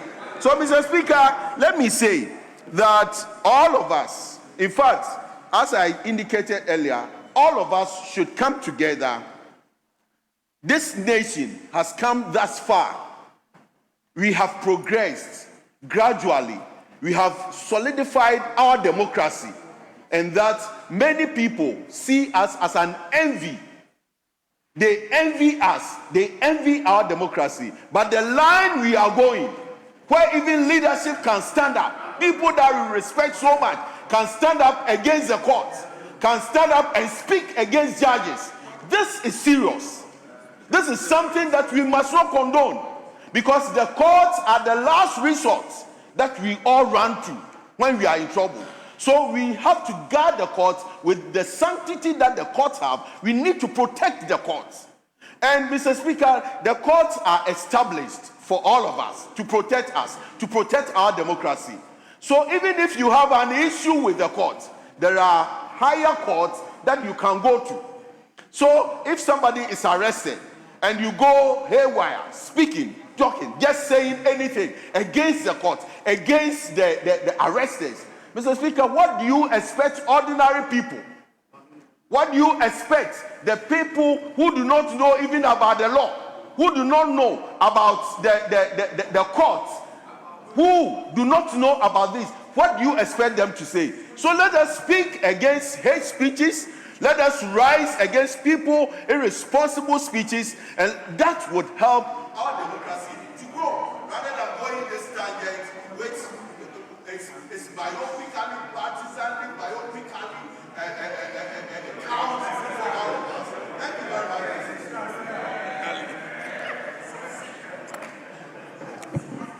Yes, Honorable Nyindam, you have the floor. Thank you, Right Honorable Speaker, for the opportunity to also contribute to the statements ably made by the minority leader. Mr. Speaker, I believe that we all here will not be happy, if what happened to some of our colleagues directly happens to any of us. Mr. Speaker, in January 2023, 8 female students from China Senior High School in the Upper East region made some statements about former President Nana Addo Dankwa Akufo-Addo. And this is what they said. Mr. Speaker, they insulted the president to the extent that they even named the president's head, and went ahead to say that they want to use the president's head for Pito. We all saw it in this country. Today, you cannot see it. Mr. Speaker, today, the majority side never heard it. Mr. Speaker, the school authority decided to dismiss these students. But the president, Nana Addo Dankwa Akufo-Addo, intervened and told them to please find another disciplinary way not to dismiss the students because their future is important. Mr. Speaker, nobody, I am not endorsing irresponsible speeches. I am not endorsing it. And I will never endorse it. Today, my colleague Sam George mentioned a statement made by somebody and said that person is calling for the death of the president. It's an irresponsible speech. I will not endorse it. But Mr. Speaker, so must we arrest such a person and put the person in detention to the extent that we call a bail condition that that person cannot provide? Is that what we are calling for this country? Those speeches that those children made, these SS students, they were even fed by the government by then. They were never arrested. That is the difference. That is the, Mr. Speaker, today, depending on where you are, depending on where you sit, you will never see anything wrong. The majority will never see anything wrong. But, Mr. Speaker, I saw something wrong. Mr. Speaker, let's be careful. There are issues that we must speak with one voice. Speeches like this must receive a unanimous discussion from the House. But if we decide to politicize everything, tomorrow, Mr. Speaker, the tables will turn. The tables will turn. The tables will turn. Mr. Speaker,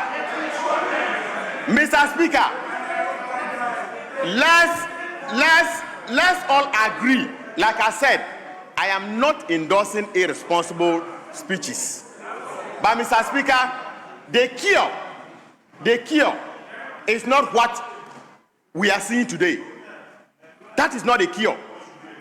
Where somebody says something, it doesn't sit well with the government, and the best we can do is to throw the person to jail.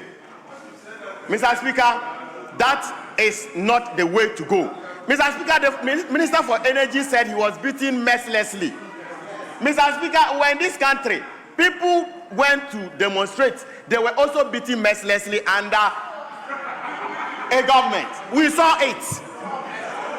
We all saw it. In any case, the brother is telling me that he was not beaten. He was not beaten. In fact, he would have known. His own brother would have known that he was beaten. But Mr. Speaker, for convenience, he claims he was beaten. For convenience, he's sitting down telling us he was beaten. But Mr. Speaker, his blood brother, born with the same father,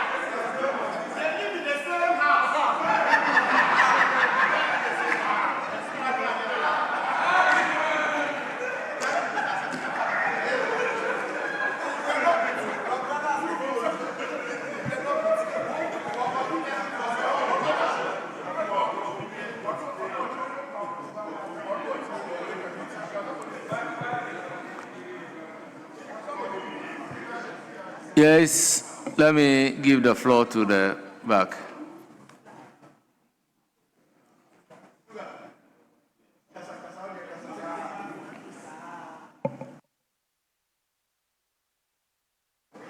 Well, I'm informed we've done the 3-3, it's now leadership.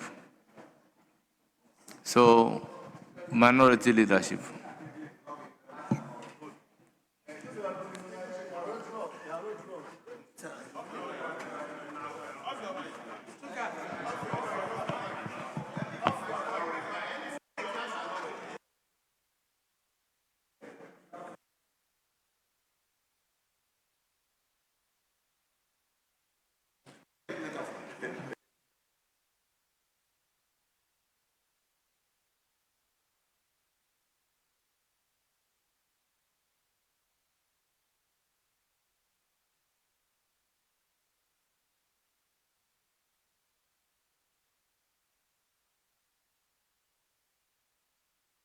Honorable Jerry Ahmed, you have the floor.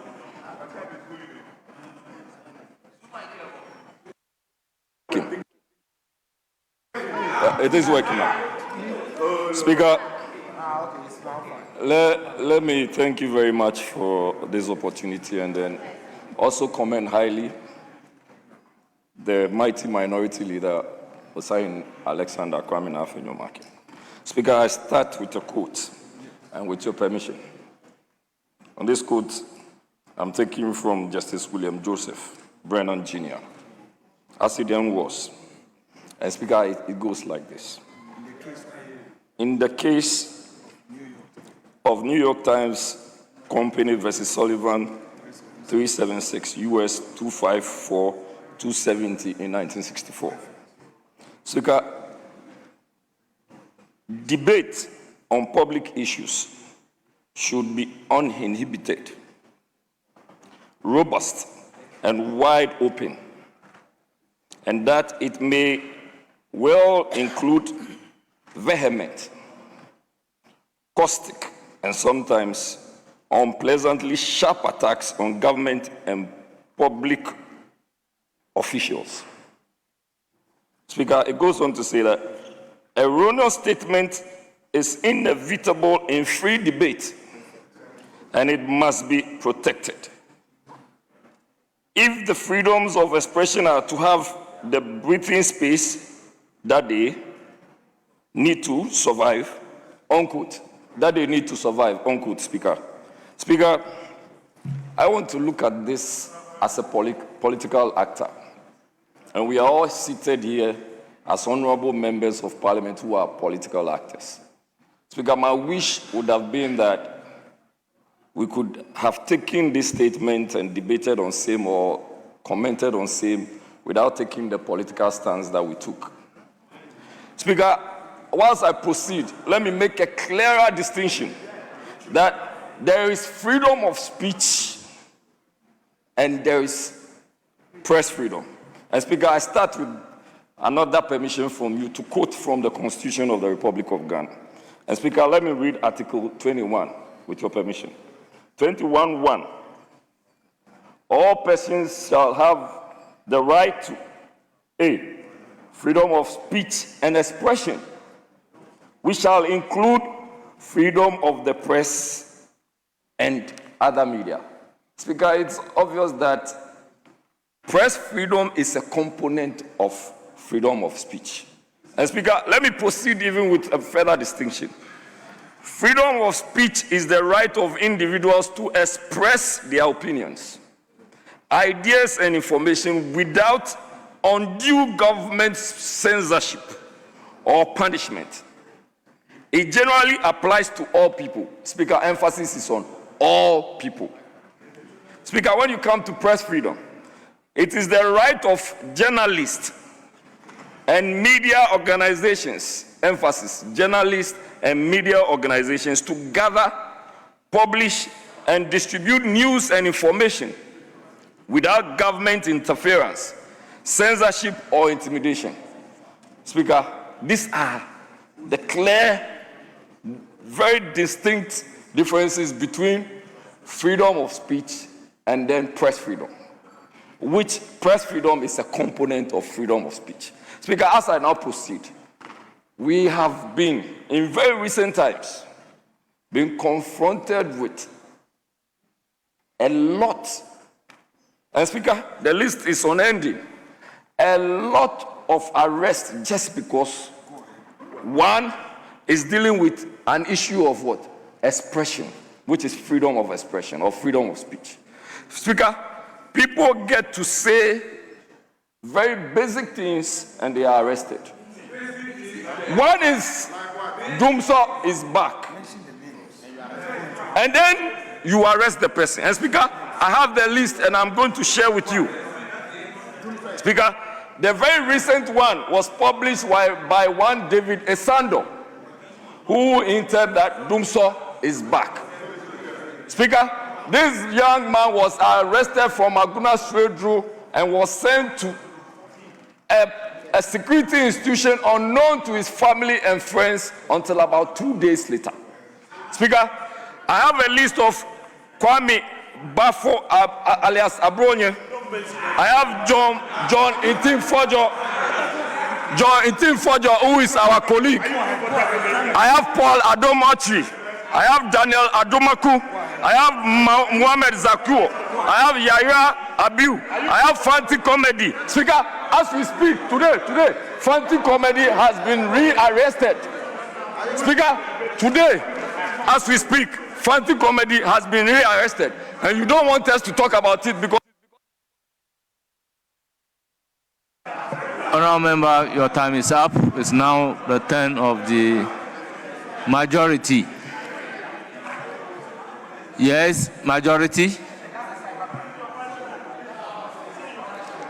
Please, everybody, 5 minutes. Mr. Speaker,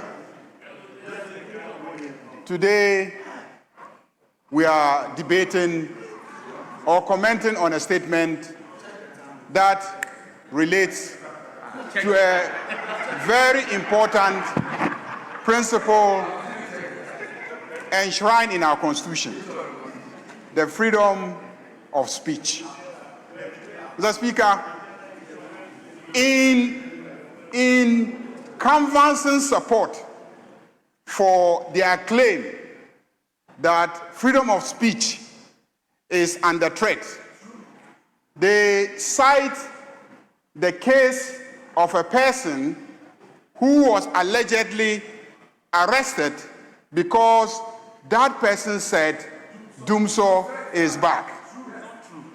Mr. Speaker, the irony of it is that that person was being arrested and prosecuted because that person was undermining somebody else's freedom of speech. That person was undermining somebody else's freedom of speech. Why do I say so? If you take somebody's poster, artwork, and you go and alter the artwork to say what the person did not say, Yes, it's a cybercrime.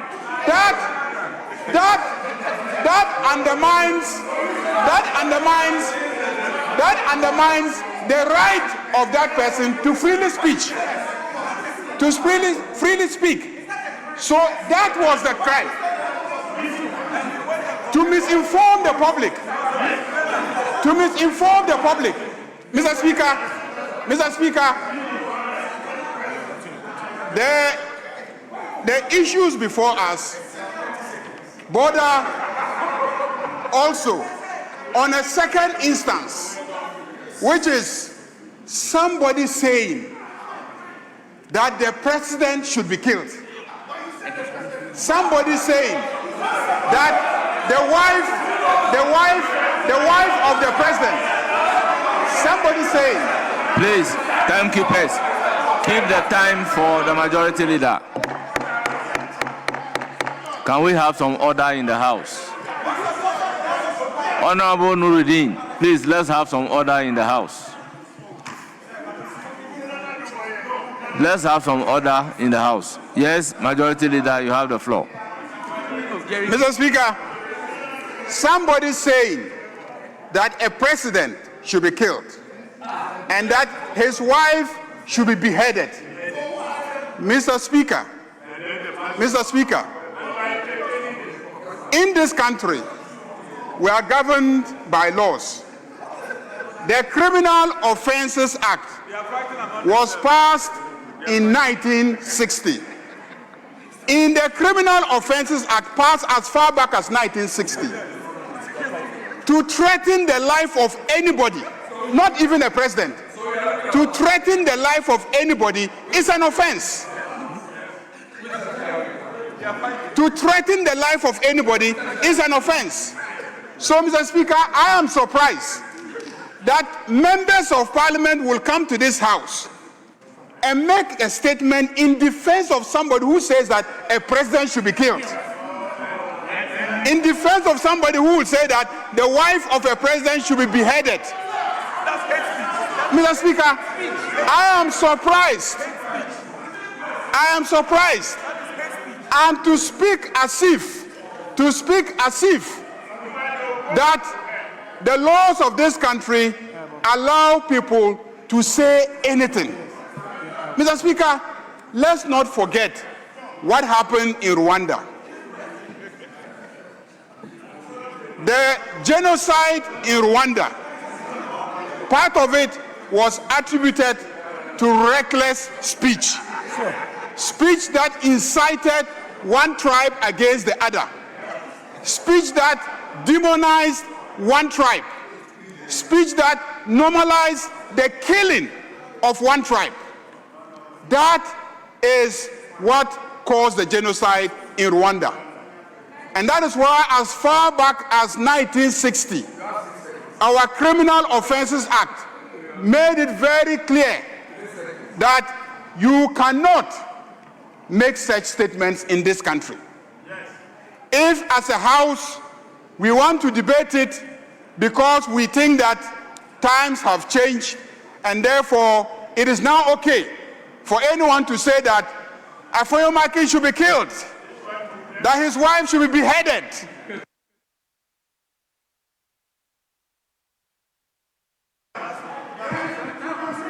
Honourable Majority Leader, with all due respect, your time is up.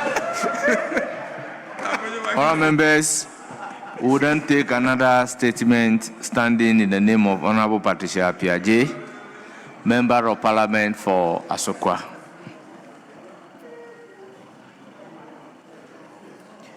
Thank you, Mr. Speaker. Mr. Speaker, I'm taking this opportunity to draw the attention of the clerk at table that my name has been rightly spelled on the statement, but wrongly spelled in the other paper. And it appears regularly, so I need to bring it to your attention. Mr. Speaker, I rise today to brief the August House about the fate of an estimated 12,000 women and girls in Ghana living with a very debilitating and humanizing condition called obstetric fistula.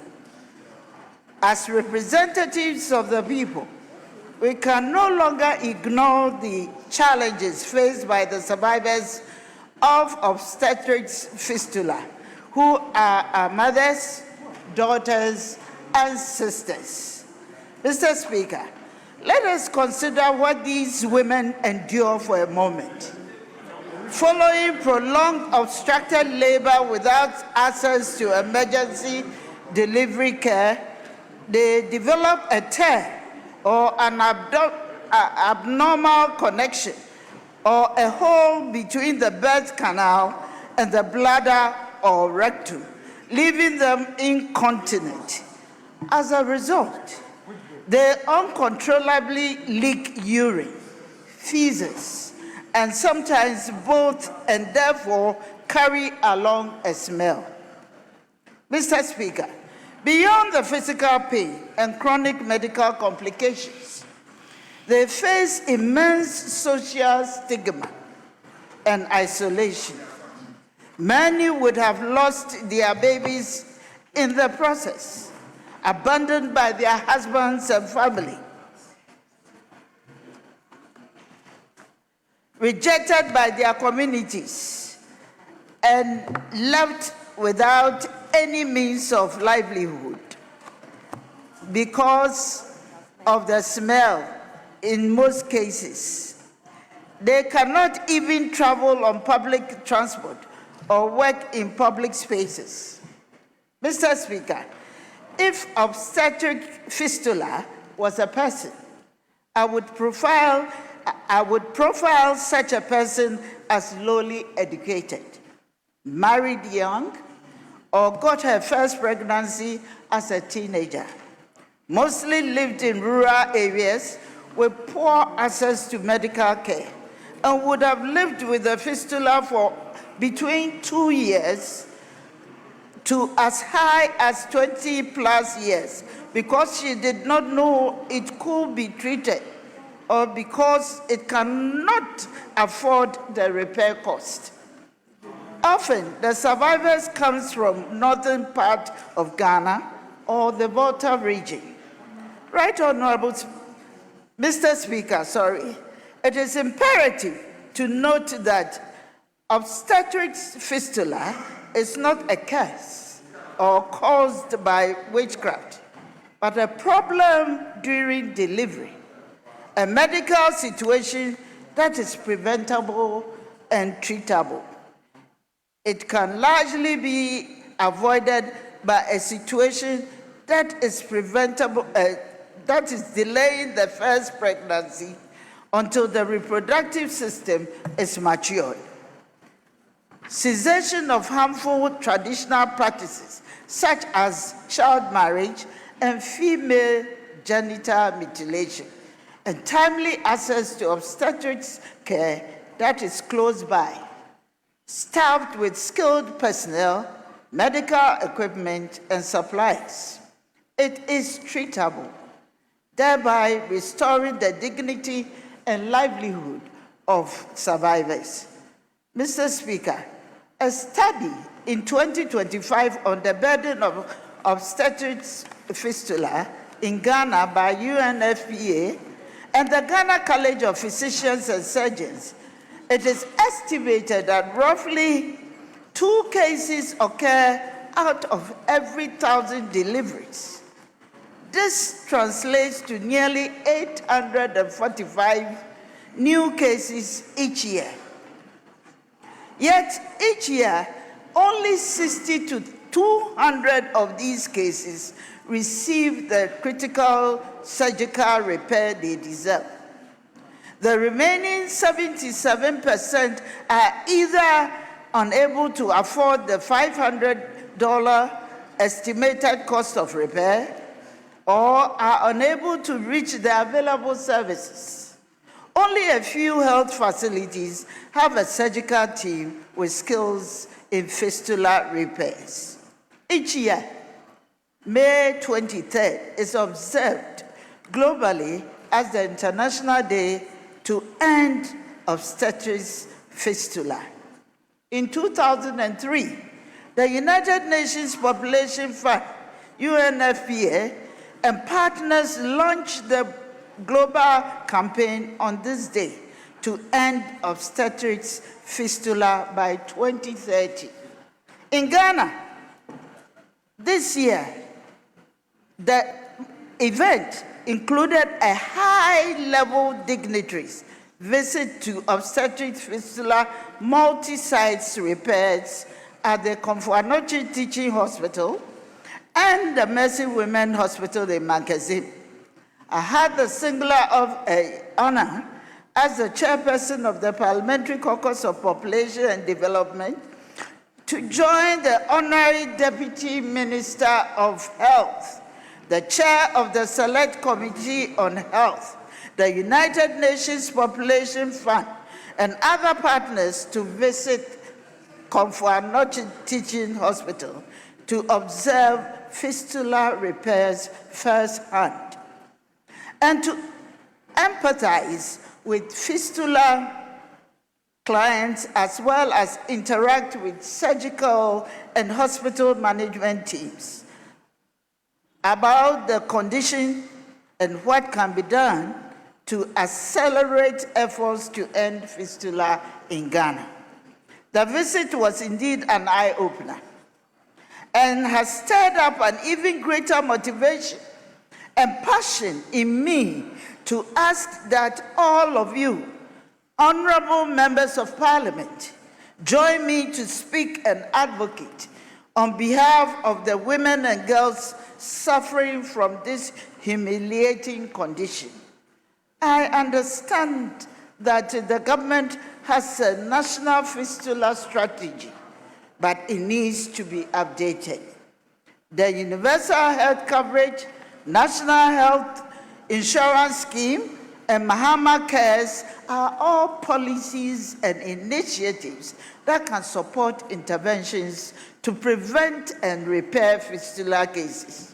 But, Honorable Speaker, with an estimated 7,000 to 12,000 fistula cases between barely 60 to 200 cases repaired per year, Ghana cannot achieve the target.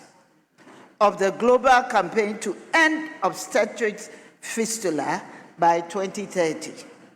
We need accelerated repairs of about 2,200 to 3,000 every year.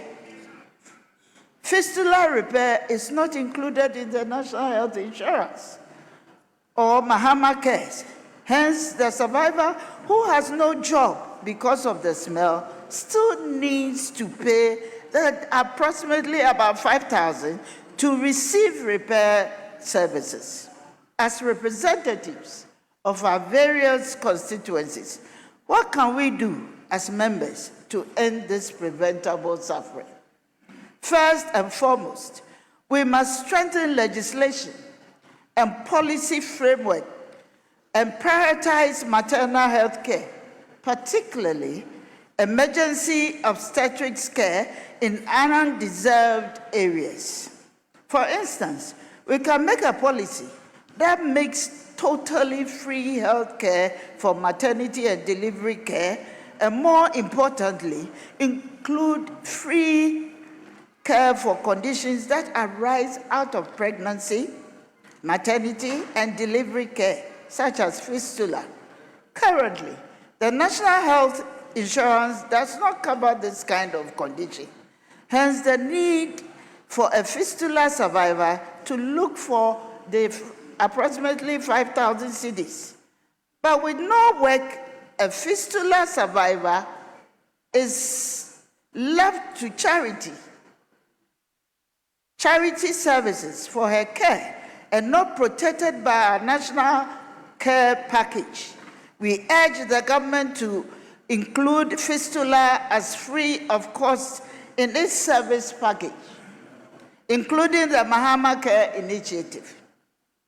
The community health actions under universal health care must also include searching for fistula survivors so that they are picked up early and repaired and not left to live long without care, as some of the cases testified at CAT. Secondly, we extend our request to the Ministry of Health and Ghana Health Services to increase capacity for repairs of fistula from the 200 cases per year to over 2,000 by having more sites located in prevalent zones with the capacity to repair.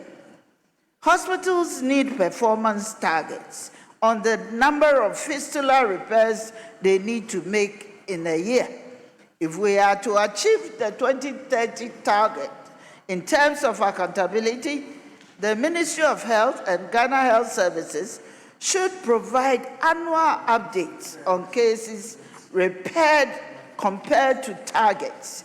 Finally, we must use our platforms and influence to mobilize our communities to raise awareness about obstetrics fistula, combat stigma, increase the number of repairs, and advocate for the dignity and rights of affected women.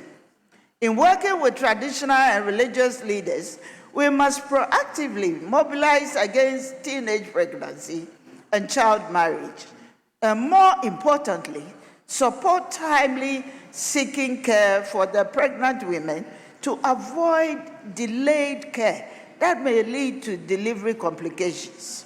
In conclusion, Mr. Speaker, a fistula is a problem we can address. Let us pledge to work together to create a future where no woman suffers his preventable condition, where every expectant mother can receive the care she deserves, and where those who have already been affected find healing, support, and respect. Honorable Speaker, obstetrics fistula occurs in these women mostly through no fault of theirs, but simply because they wanted to fulfill their reproductive function, to have babies. Sadly, despite their good intentions to contribute to humanity, we stigmatize and reject them. Perhaps we should support and celebrate them as heroes for life.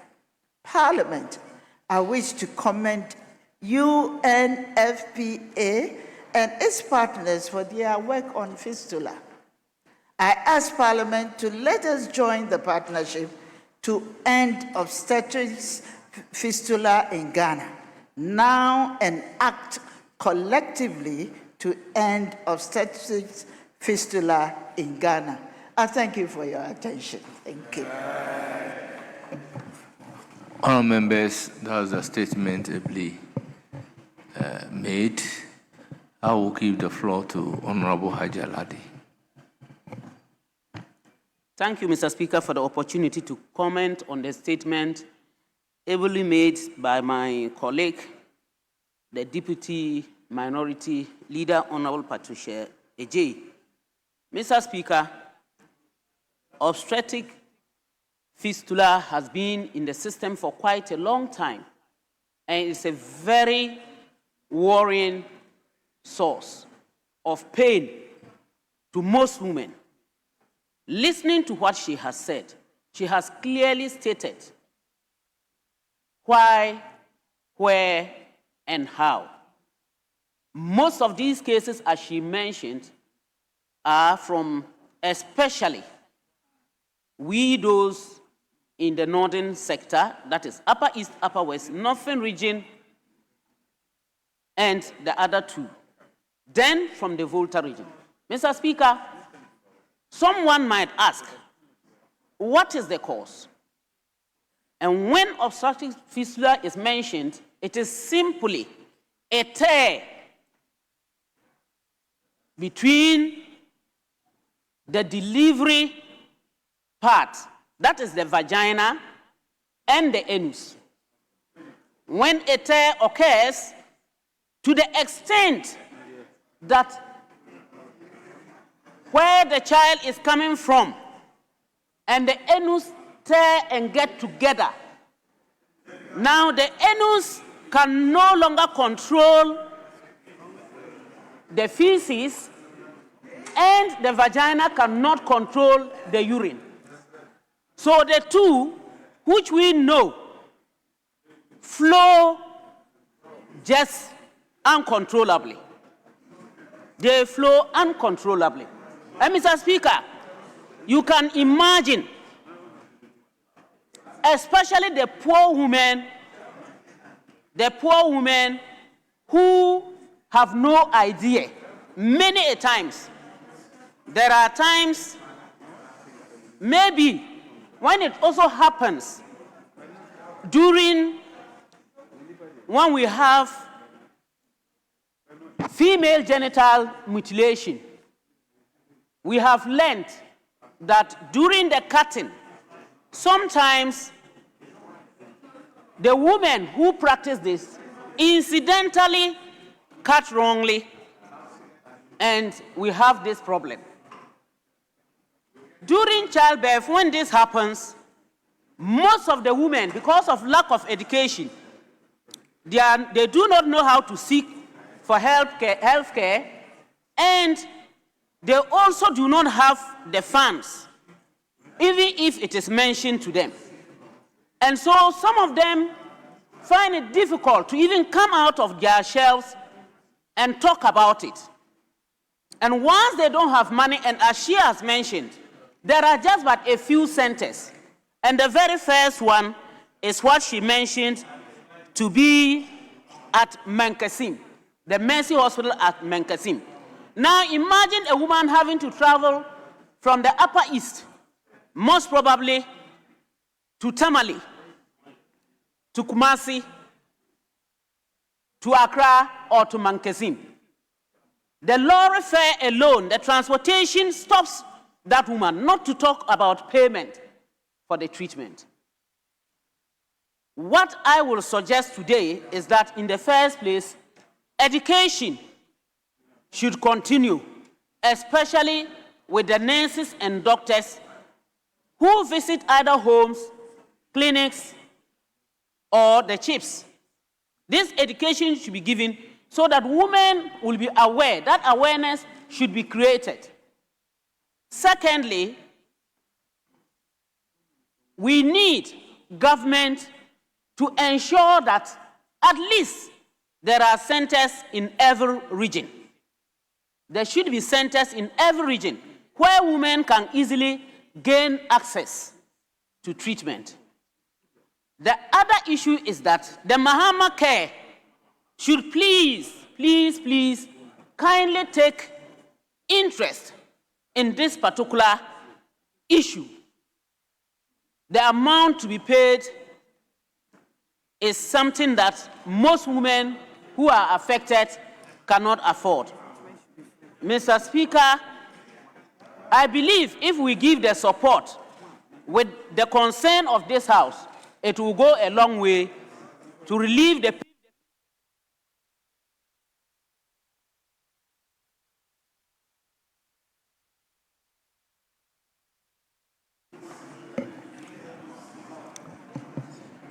Yes, Dr. Nawani, you have the floor. Thank you, Mr. Speaker, for the opportunity. I want to thank the Honorable Madam Appiagyei for bringing this issue to the floor of Parliament. I think about a week or two ago, we were all in Kumasi, myself, the Deputy Minister, and Madam Appiagyei, to take part in the commissioning of a center at the Confanashi Teaching Hospital. But let me clear this thing. I think that let us not mix up urinary incompetence and rectal incompetence with a fistula. That is passing, not being able to hold on to urine or not being able to hold on to feces. In actual fact, she explained it during the statement, but let me repeat it.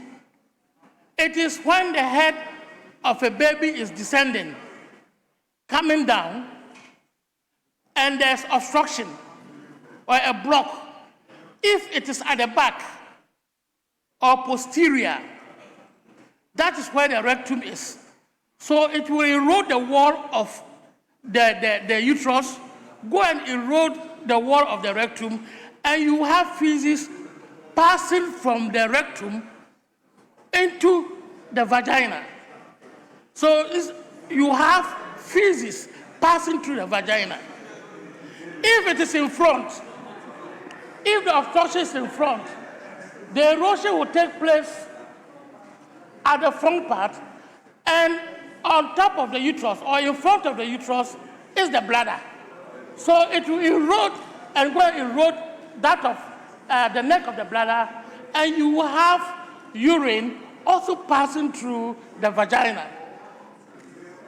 And so this is a very big problem for the women. I mean, in my clinical practice, I met a lot of women who are coming with this problem. Initially, when they are coming, they come with their husbands. But later on, when the husbands realize that this feces, the urine, is passing through the vagina, they abandon them. Let's just call a spade what is a spade for you to understand. Yes. And it is not only a medical problem. It is a socioeconomic problem. It is a human rights problem. And we have to deal with it. And in Ghana here, just like she has said, we have about 1,300 cases in a year. And we are only able to operate less than 200 cases a year. And so there's always a backlog of cases that we cannot operate, or we do not operate. It is estimated that between 12,000 to 15,000 women in Ghana are living with a condition. But because of stigmatization, they do not come out. Some of them even stop going to church because they smell of feces, they smell of urine, and that is keeping them out of the social interaction. And so we have a problem. Our mothers have a problem. Our sisters have a problem. Our daughters have a problem. And we need to look at the situation and get the number of operations that are done in a year increase. The limiting factor is finance. Let us all accept it, that one of the limiting factor is finance. And we need to educate our women and make sure that we put some fund together or we get some money. Members of Parliament, I want to use this opportunity to appeal to you to look for them. They might not even look for you. They feel shy to come and tell you that this is the problem that I have. Look for them, assist them financially to carry out this operation. We are also appealing to Mahama Care and all other voluntary organizations. Some NGOs are picking up these issues to ensure that we are able to carry out operations and remove this backlog of cases that are in the system. So let us unite and help our women. Let us unite and educate our women.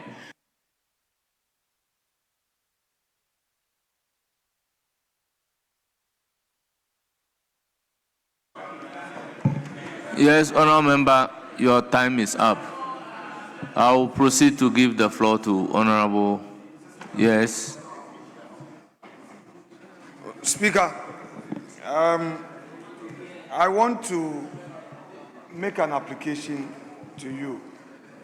Mr. Speaker, my application basically is founded on the very educative submissions coming from our colleague who is a medical doctor, and he appears to be a practitioner who has in-depth knowledge in this field.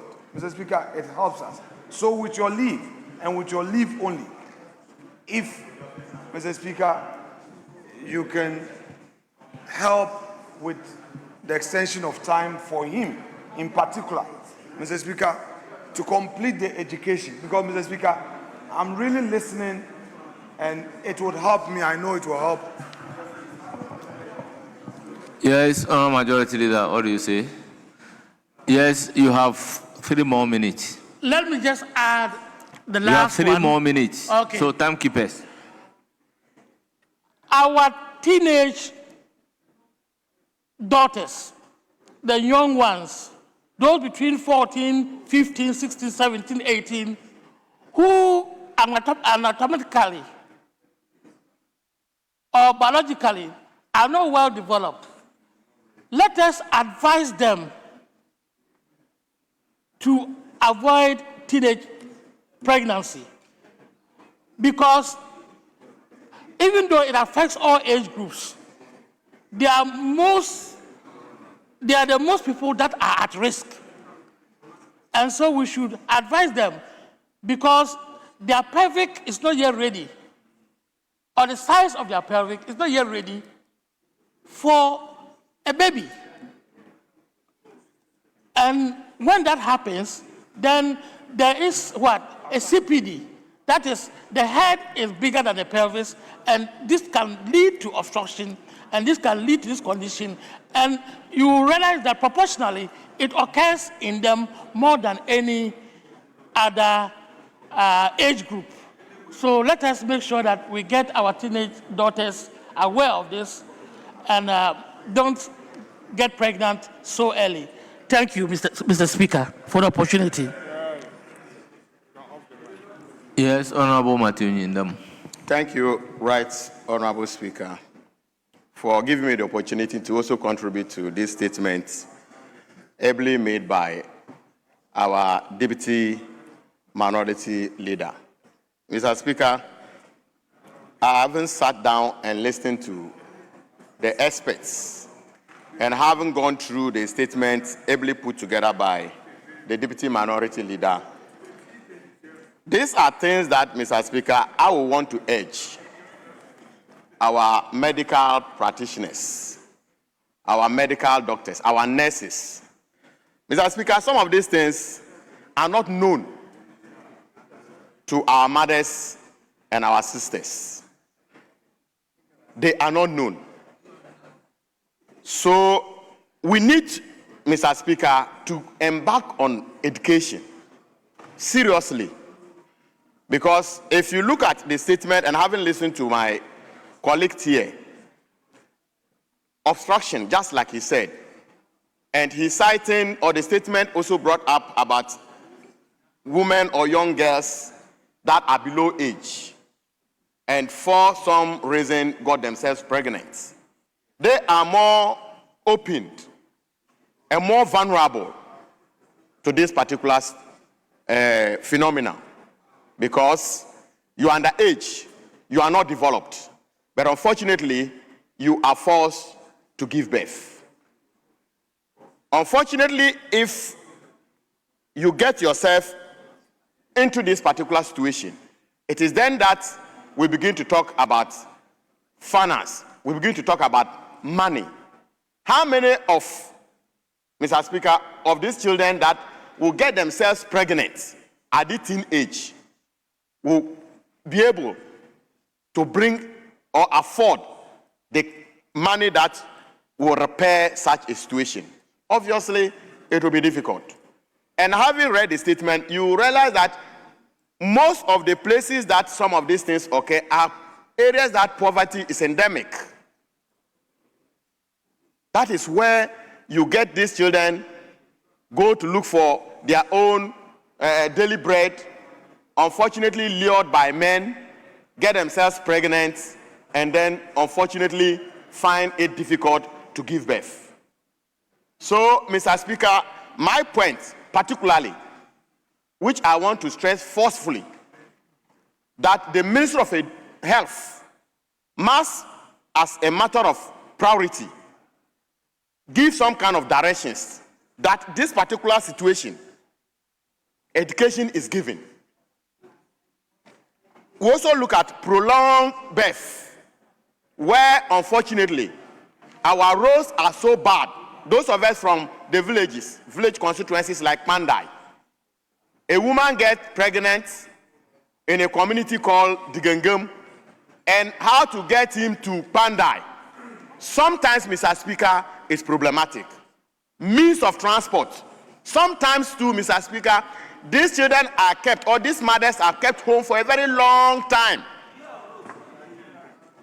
by traditional birth attendants, thinking that they will be able to deliver these mothers successfully. But unfortunately, when it becomes so complicated, they now want to move this mother from the village to where a medical center is available. And by the time they get there, Mr. Speaker, things are late, or things cannot be done any longer. So I would therefore urge that we should rather stress on education more, so that when awareness is created, mothers can learn, the young ones can learn, so that we don't get ourselves to a situation where we have to come and be relying on sources of funding. I know we've spoken about Mahama Care, but Mr. Speaker, I can tell you that if you ask the amount of money that is in Mahama Care now, it is highly, highly insufficient. Highly, highly insufficient. So I will urge that we focus more on education so that at the end of the day, awareness is created and some of these situations can be averted. Thank you, Right Honorable Speaker, for the opportunity. Yes, Honorable Zuera, you have the floor. Mr. Speaker, thank you very much for the opportunity to contribute to the statement made by the Deputy Minority Leader, Honorable Patricia Piaji. Mr. Speaker, it's, the subject matter is one that gets all of us excited and to some extent even agitated. Mr. Speaker, I learned about vasculovaginal fistula, VVF, when I was a young girl growing up in northern Nigeria. And at that time, it was so prevalent, it was scary, even watching the news in the evenings without a case of VVF being reported. Over the years, Mr. Speaker, medical science, medical and hospital infrastructure have enabled a certain reduction in the numbers and data of VVF. Mr. Speaker, the maker of the statement indicated that we are expected to eliminate VVF by the year 2030. Mr. Speaker, currently where we sit with the infrastructure of our medical health delivery, I think it's going to be a long call for us. Mr. Speaker, if you look at the demographics, it talks about young people. It talks about early marriages. It talks about uneducated women. And it talks about even women who are full-time housewives. These women clearly lack the awareness and what they have to do during such circumstances. Apart from looking at how expensive it is to treat this condition, I think we have to begin to look at what we can do to enable a reduction or a complete eradication of this condition. The condition will remain with us until we are ready to invest in health facilities in our localities. The statement put it right when the maker of the statement said that these conditions happen mainly in rural areas and in parts of northern Ghana. Mr. Speaker, we have a lot of our rural communities without healthcare centers. In my constituency of Salaga South, if someone got into labor at Sope, they will have to cross the White Volta on a canoe. It doesn't matter what time of the day, even if it's in the middle of the night, to Yeji. That's the nearest hospital where they can get professional care. Mr. Speaker, we need to begin to look at how we can improve on the infrastructure to enable our people who live outside the cities, outside the big towns, to access quality health care when they find themselves in these conditions. Mr. Speaker, in light of this, we are excited that at least currently the District Assembly Common Fund guidelines indicates that in every district, at least 2 healthcare centers must be built in a year. Mr. Speaker, if we travel with this policy, it wouldn't take a long time before we can cover a lot of areas and communities in our country. But Mr. Speaker, let me add that it is not enough to provide the healthcare centers. We have to begin to look at what we can do to motivate professional doctors, experts, specialists, to agree to work in these places. Otherwise, for a greater number of the victims of VVF in the rural areas, they are attended to by our traditional birth attendants who don't have the skills to know when even a cesarean section can save a potential mother from VVF. All they know is push, continue pushing. In some instances, local concoctions are administered on the mother to enable them push the baby out. We have to begin to look at a holistic investment in the healthcare center. As members of parliament, we get confronted with these issues on a daily basis, where transporting a mother from one community to the big town becomes a major issue. No roads, no ambulances.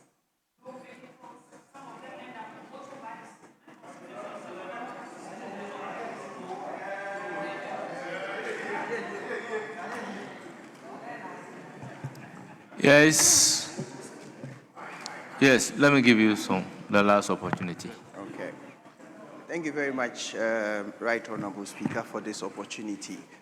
Mr. Speaker, anytime you hear of an obstetric fistula, in simple terms, what it means is that you have had a neglected labor. Anytime obstetric fistula is mentioned, then it means you've had a neglected labor. Neglected labor in the sense that you've had a labor that has not been properly managed. And when you talk of fistulas, essentially, in trying to explain what a fistula is, I just want us to go through this scenario. At the back, we have a bone, and in front, we have soft tissues. Once there's pressure between an oncoming head, between the bladder or the rectum against the sacrum, obviously you are going to have a certain connection between the two. But Mr. Speaker, I always say in this country, we have about 55% of our women attending antenatal care. It is only when we attend antenatal care, proper antenatal services, that we are able to pick up these risk factors that we are talking about. We'll find out that this lady is a teenage patient that will know how to manage. We'll find out that this patient, for example, has malnutrition, and because of malnutrition, possibly the bones of the pelvis have not been properly formed. Quite apart from that, Right Honorable Speaker, if we want to end obstetric fistula, one of the key things we may have to look at is family planning. Once you don't get pregnant, then you are not going to suffer the complications of pregnancy. What is the family planning acceptance rate in this country? Our family planning acceptance rate is just about 33%. So what it means is that if you pick 100 women in Ghana, just about 33 of them accept to take any form of family planning. Once we have such low acceptance rate, it means that our women are going to be exposed to the risk and then the complications that come with pregnancy and delivery. In our bid to solve the problems of obstetric fistula, Right Honorable Speaker, we may build all the facilities, but if we do not have the specialist, Mr. Speaker, it is not every doctor that can repair a fistula. I'm an obstetrician gynecologist, but I cannot repair a fistula. You would require somebody that is possibly a urogynecologist or a gynecologist that has had some level of training in the repair of fistulas. So it's not just a simple procedure where a medical officer of any sort can just be sent to a health facility and then we say that you repair a fistula. For this matter, Mr. Speaker, I would want to pay glowing tributes to doctors like Dr. Gandao in Northern Region and Dr. Karim of Kolibu Teaching Hospital. These are doctors that over the years have traveled through the length and breadth of this country to ensure that our women that struggle through this life of VVFs, they have their fistulas repaired and then their quality of life is returned to them. Currently, as we speak, in Tamale, at the Tamale Central Hospital, we have one fistula center. That center is closed. In Tamale, as we speak, we don't have a urogynecologist. Yes, we have gynecologists that may be repairing fistulas, but thankfully, a lot of things have been said, especially said by Mama Pat, with respect to the Mahama Care. Mahama Care may not necessarily be building facilities today, but the Ghana Medical Trust Fund has gone into partnership with the College of Physicians and Nurses, with the College of Physicians and Surgeons, to ensure that every region in Ghana has at least one trained specialist doctor that would take care of our patients. That is what the Ghana Medical Trust Fund is doing. So in the next 3 to 4 years, and then the training is going to be such a way that no doctor is going to be moved from, say, Upper East Region to come to Accra to be trained. We are going to keep the doctors right in Upper East Region. The specialists from the physicians and surgeons would move to the Upper East Region, they would move to the Northern Region, they would move to the Volta Region, and ensure that we train those specialists in those regions, and then they will provide the services for the good people of Ghana. It should be our resolve as a country that no woman who has decided to bring forth life should suffer any form of complication whatsoever, be it maternal death, be it fistula. You and I, every member of parliament, every Ghanaian, every woman deserves that dignity of childbirth. Every woman deserves that dignity of living and seeing that they are well and healthy and they. Your time is up. Yes, Minority Leader.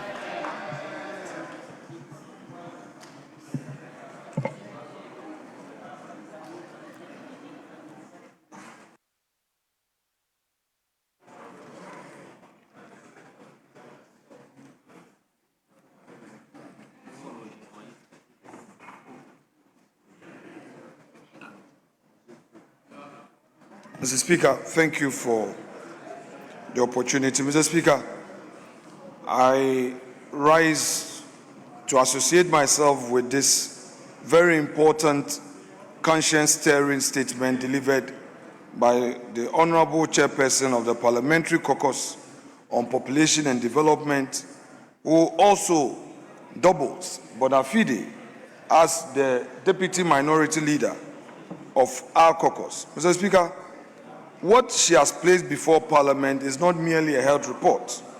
It is a moral indictment on our collective inaction and a call to which each one of us must answer. And let us be very clear about what we are discussing. We are not talking about a rare or exotic disease. We're talking about a condition that results directly from the failure of our healthcare system to be present when a woman needs it most, and at the moment she tries to bring a child into this world. Mr. Speaker, at the risk of being repetitive, here are the statistics I would want to quote again. 12,000 women living with fistula in Ghana today. 845 estimated new cases every year. 60 to 200 cases actually repaired per year. 77% of cases left without surgical repair. Mr. Speaker, those numbers demand a pause. Every year, we repair at most 200 cases, yet 845 new cases arise. We are not merely standing still, we are falling further behind. And at this rate, Mr. Speaker, 2030 global elimination target is not aspirational, it is fictional. And the fiction is being written in the suffering of women in our constituencies. Mr. Speaker, a member earlier commented that this is not just a medical situation, it is also a human rights situation. And Mr. Speaker, who are the most affected in our country? The rural poor. The rural poor. And the estimated cost for repair, surgical repair, is 5,000 Ghana cedis.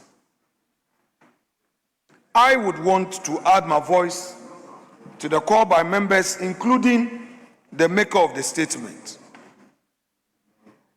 to do the following. Mr. Speaker, the House must consider it an urgent decision to take. 1, direct the Ministry of Health to include obstetric fistula. Mr. Speaker, you know, when you are not in that field, like the lawyer talking about Latin, and when we use Latin, you have difficulty. Mr. Speaker, let us include obstetric fistula repair in the NHIS benefits package and in the new medical care Ghana Medical Fund, the law that we passed. Mr. Speaker, that must be done without delay. A 5,000 Ghana cedi out-of-pocket cost for a woman with no income is not a barrier. It is a wall. Second, we as a House must also direct a mandatory annual reporting from the Ministry of Health and Ghana Health Service on fistula cases detected, repaired, and still outstanding. What is measured is managed. What is reported to Parliament is accountable.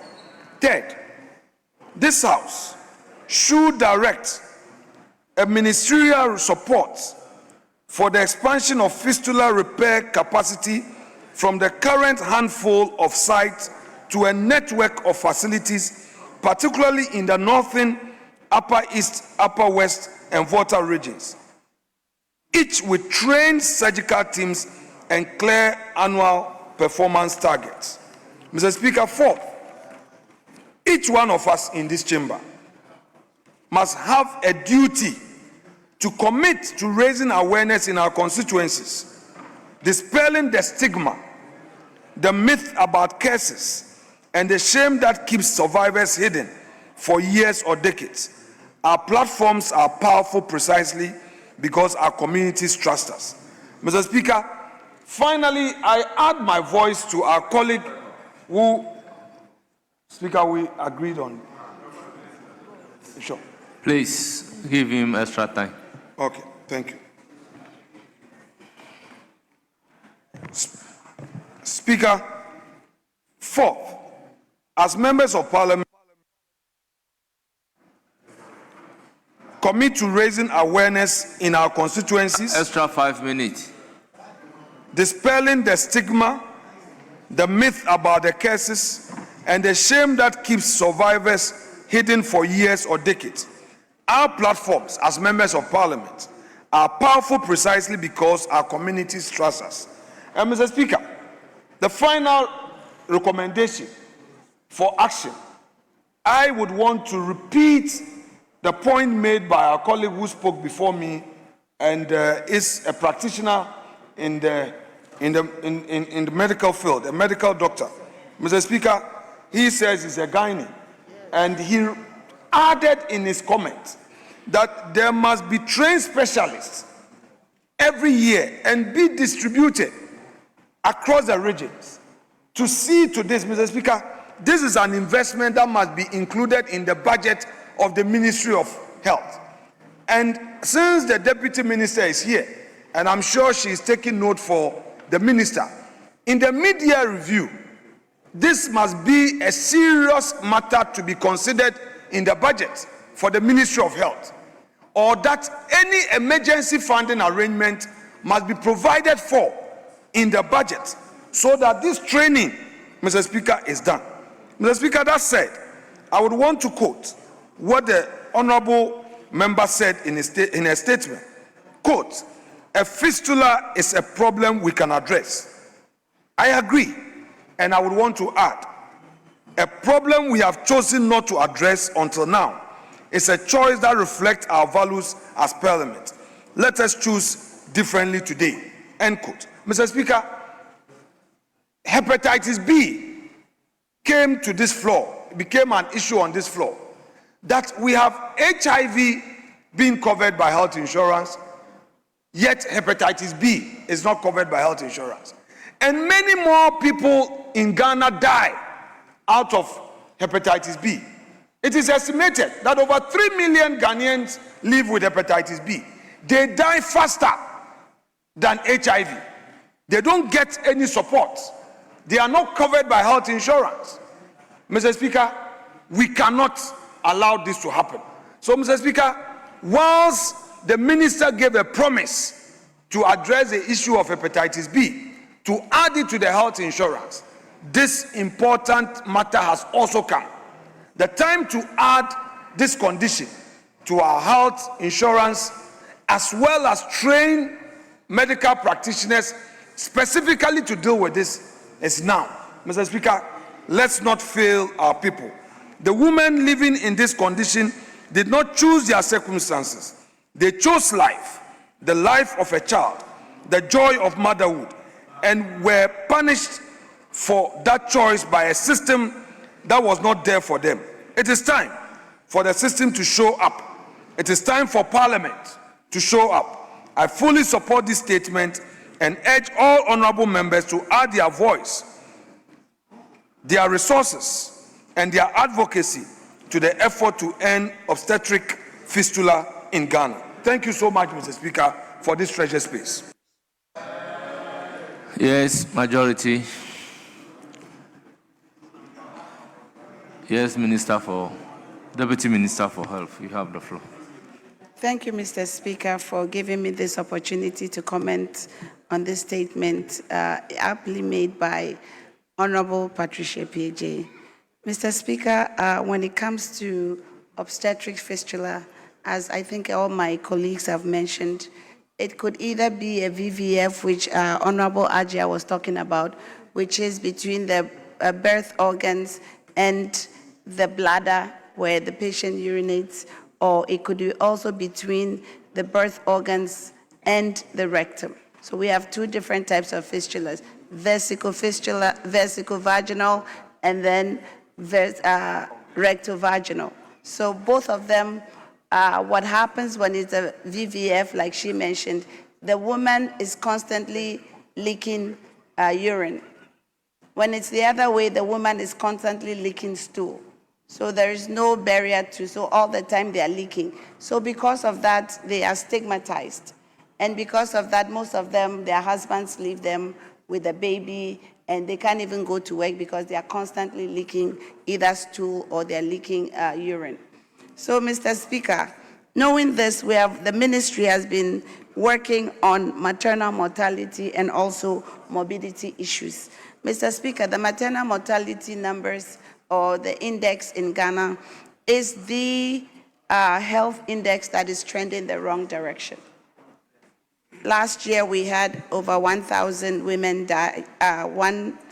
We have about 955 women die in pregnancy or while they were getting delivery. Mr. Speaker, the ministry is seriously working on it, but instead of couching it in our Mahama cares, we want to couch it under our free primary health care. Because, Mr. Speaker, most of these deliveries are happening at the CHIPS compound level, at the health center level, and also at the polyclinic level. So at the basic healthcare facilities is where we are having these deliveries. So the free primary health care will capture this condition because we can also use the community health nurses to talk about community sensitization. We can use the community health nurses to do the education. We can use the community health nurses to also work on birth control. Mr. Speaker, if we're able to do that and we are able to screen them properly, we can identify the high-risk women at that level because the research shows that at least 80-something% of these women are attending skilled birth deliveries. So these are not the women that are having the babies at home. They are actually coming to health care, health professionals for this delivery. So that means that, one, either we are not identifying them at the source, we are not screening the high-risk women and escalating their care to the appropriate care, or that there's something inherent in the operations that we are doing in terms of the cesarean sections, or that we are missing when the birth is obstructed, as Honorable Hajia said, we are not able to bring them to skilled surgical care. So, Mr. Speaker, under our maternal mortality action plan, which we are putting together with a clear-cut roadmap, we will capture the obstetric fistula under the free primary health care. And with the Mahama cares, we will train the specialists who are going to do these operations because you need a urogynecologist. A urogynecologist will not only work on fistulas, but can also do other complex operations. So we have really worked on it. Last week, I was in Kumasi with Honorable Patricia J, and we were there specifically on this issue. The ministry has also been to Yendi specifically on this issue. We've been to Tamale specifically on this issue because the UNFPA is also supporting the government to build fistula centers. So we have standalone fistula centers, one in Yendi, where the family can even come and live there, and then we can do the surgery and do appropriate post-operative care. Yet last week when Mama Pat, or Honorable Patricia J and myself went to Kumasi, we have also lobbied the UNFPA to actually build a standalone fistula center in Konfanochi Teaching Hospital. So, Mr. Speaker, the government is on course. This issue actually has been assigned to me in terms of maternal mortality and morbidity issues, and we are diligently working on it under the leadership.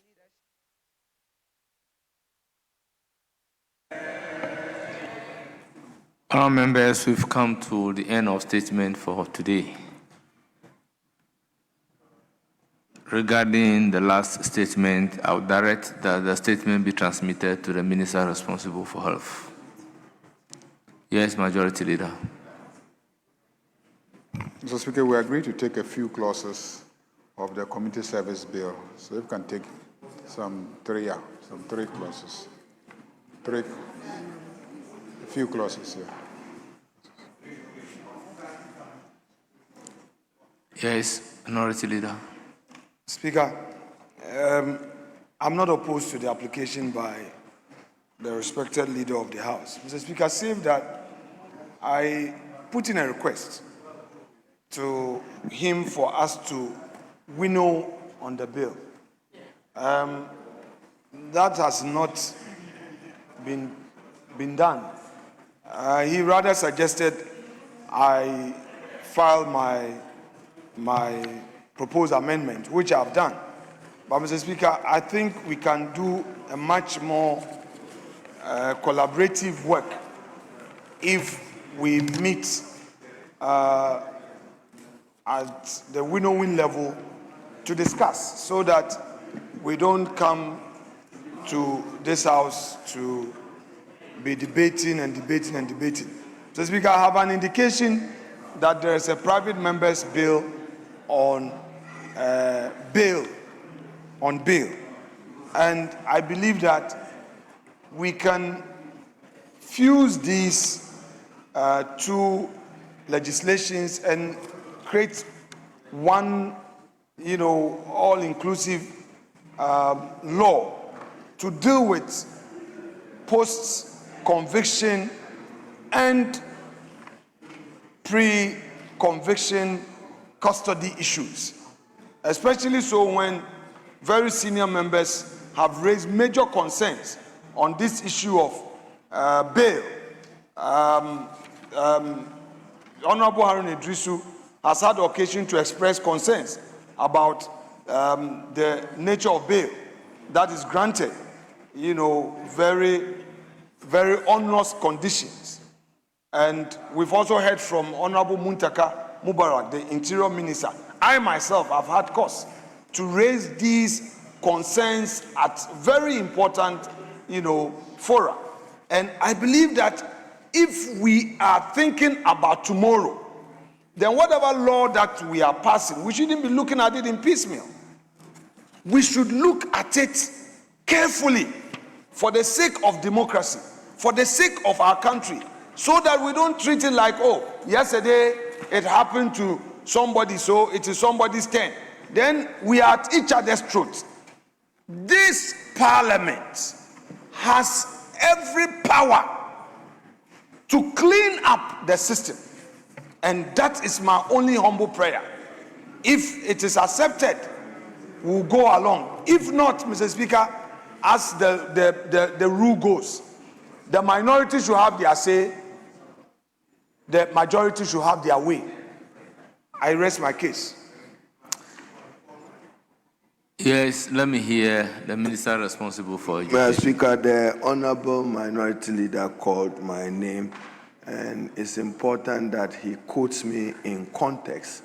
Yes, it's true that I have publicly said that bail conditions should not be onerous. That is the law, and he knows the law. You know the ruling of the court. I'll share the citation with you, Mr. Speaker, but certainly there are limitations even to that onerous standard. If you are a fugitive of justice, you are not entitled to bail.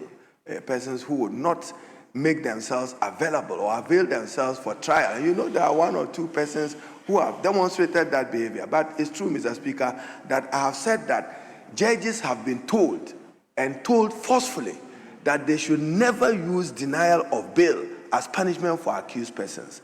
And I said so on two constitutional principles and values. One, accused persons' right to a fair trial, and two, presumption of innocence of the accused person. But, Mr. Speaker, even in that ruling, the judges said that not applicable to persons who have even not afforded themselves the opportunity for a fair trial. I thank you, Mr. Speaker. Yes, Majority Leader. Mr. Speaker, I think we were just asking for us to take the community service bill through the consideration stage. So I still urge that we should proceed to start looking at the bill. There are a number of amendments proposed by the minority leader.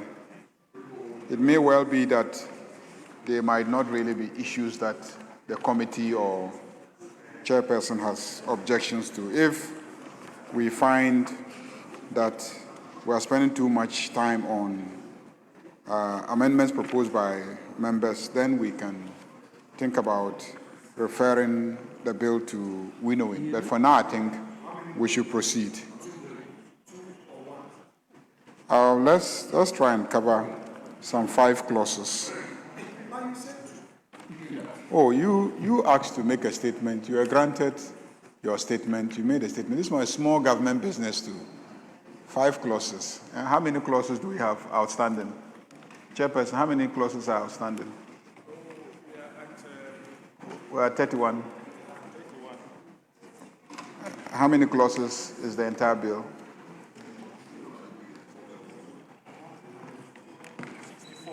54. So let's just do 64. So let's just do 5 clauses. 5 clauses will not even, scratch the surface of the problem. But let's just try and cover 5 because we've been sitting the whole day. Honourable members, Community Service Bill 2026 at consideration. Speaker,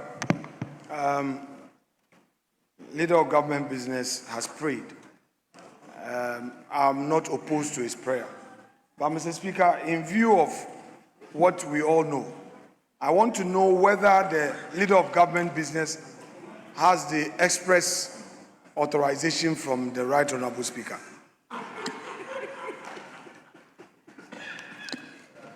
For us to proceed.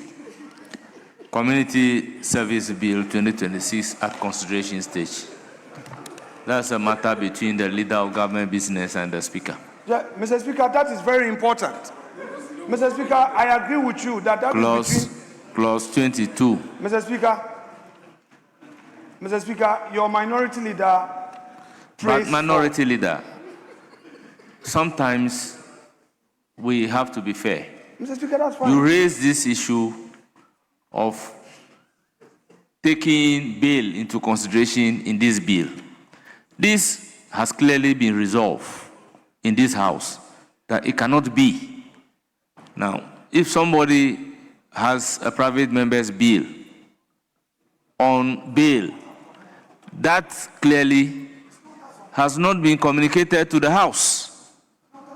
So, does it lie in your mouth, Mr. Speaker, to say that minority leader, do you have the authorization of the Speaker? Oh, Mr. Speaker, we are all here to guide the process and to assist you. Please, I know what exactly you are doing. Clause 22. Chairman of the committee. Very well, Mr. Speaker, as it pleases you. As it pleases you. Clause 22, Chairman of the committee. Mr. Speaker, amendment proposed after clause 22 insert the following new clauses. Please, clause 22, do you have any proposed amendment? No. Mr. Speaker, we don't have an amendment. So it is for the consideration of the House. Yes. Mr. Speaker, clause 22(1)(b). The national coordinator shall ensure the effective, I would have proposed an effective implementation of the decisions of the board. Even the word management, what is it doing there? Unless, of course, when you were establishing the board, you said it was a management board. So delete the word management and just leave board. Management board. But Mr. Speaker, I'm traveling back the bill to see where management board was established. If you have a board, you have a board. But our composition of the management board is still a board. Why do you want to repeat management as you go along? But I want, Mr. Speaker, with your indulgence, and leave 22(1)(b), the word management, delete, and before implementation, add effective. So I'm taking it holistically. Honorable Majority Leader. And then the word community service. Honorable Minister for Education, I will take you to have a look at Clause 4. Clause 5. Clause 6. Mr. Speaker, abandon. You establish a management board. Thank Clause you. 7 and Clause 8, as well as Clause 9. Very well. Any further consideration? But Mr. Speaker, my effective before implementation, insert effective before implementation 22(1)(b) shall ensure the effective implementation of the decisions of the management board. Thank you. Yes, Chairman of the committee. Mr. Speaker, we are not opposed. It embellishes the construction. So, Honorable Minister for Education, adopt the right rendition, effective and efficient. So move your amendment and let me put a question. Mr. Speaker, I so move. Clause 22(1)(b) shall ensure the effective and efficient implementation of the decisions of the management board. I so submit. Thank Members, you. the proposed amendment is for your consideration. Proposed amendment by the Minister responsible for education is for your consideration.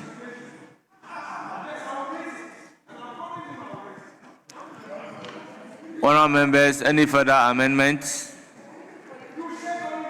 I'll put a question on the chairman's. I'll put a question on the proposed amendment by Honorable Haruna Idrisu. Those in favor say aye. Those against say no. The ayes have it. The proposed amendment by Honorable Haruna Idrisu is ordered to stand part of the bill. Now, any further proposal to clause 22? I'll put a question on the entire clause 22. As many as are in favor say aye. Those against say no. Honourable members, the ayes have it. Clause 22 as amended is ordered to stand part of the bill. Yes, Chairman of the committee. Which provision of the bill? Honorable Minority Leader, if you know, you are not going to talk about a provision of the bill. At consideration stage, we consider only a bill. If you know you are not going to talk about a consideration of a bill, kindly resume your seat. Mr. Speaker, I am on my feet. Mr. Speaker, I'm on my feet. Which clause? Mr. Speaker, our practice at the bar, preliminary objection can be raised at any point, at any stage. Honorable member, Mr. Speaker, when a maize is tilted yes, for consideration of a bill, it is for a purpose. At least, if not for my sake, you have to respect the maize. Mr. Speaker, I have heard you. Out of great deference to you and the maize, I will rest my case. But Mr. Speaker,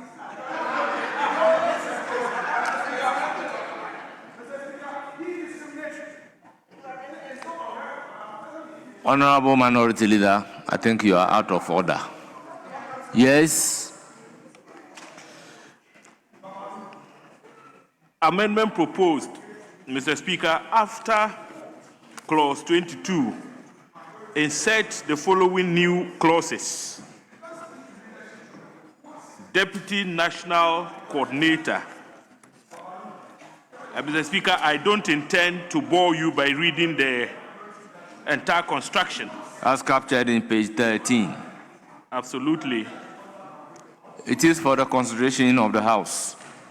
There is a proposed new clause after clause 22 by the chairman of the committee. It's for the consideration of the House. Honourable members, any further amendment? I'll put a question to the chairman's proposed amendment. As many as are in favor say aye. Those against say no. The ayes have it. The proposed amendment by the chairman of the committee as a new clause after clause 22 is ordered to stand part of the bill. Clause 23. Staff of the Secretariat. Chairman of the committee. Mr. Speaker, we don't have any advertised amendments. It is, however, for the consideration of the House. Yes. Mr. Speaker, Honourable Minister for clause Education. 23, with your leave and indulgence, 23(1), second line, appoint other officers, whether they want to insert other officers necessary for the efficient and effective performance of the functions of the Secretariat. Thank you. It may not be harmful if they are lifting the exact provisions of Article 195 of the Constitution. But the President shall, in accordance with Article 195 of the Constitution, appoint officers, appoint other officers, because you've already given the President a mandate to appoint a national coordinator, a deputy national coordinator. It's just a suggestion to the chairman. Thank you, Mr. Speaker. Yes, but all other officers are appointed by the President. It's either appointed directly by the President or on authority of the President. Article 195. Mr. Speaker, so you have used my word, other officers. I'm adding the word other. Other officers necessary. Other officers, appoint other officers necessary in 23. But it does no harm, though, Mr. Very Speaker. well. Chairman of the committee, what is the constitutional language in Article 195? Mr. Speaker, I would refer quickly to the Constitution 195. 195.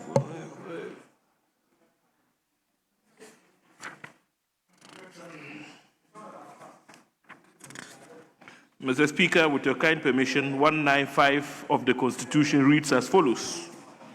Subject to the provisions of this Constitution, the power to appoint persons to hold or to act in an office in the public services shall vest in the President, acting in accordance with the advice of the Governing Council of the service concerned, given in consultation with the Public Services Commission.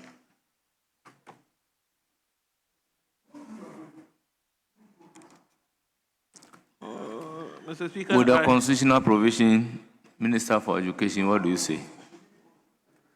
Very well. I'll put a question to clause 23. As many as are in favor of clause 23 standing part of the bill, say aye. Those against, say no. Yes. Still on clause 23. We should leave it the way it is. He has put a question. I lost. Oh, okay. I thought we were taking the amendments to the. He read the. No, he has abandoned it. So I'll put a question again. As many as are in favor of clause 23 standing part of the bill, yes. Mr. Speaker, one more, since the policy promoter is here. 23, performance of the functions of the Secretariat. When you have staff of a Secretariat, you have staff of an institution. Is it not the community service they are serving, or its Secretariat? I have a difficulty with the use of the word functions of the Secretariat.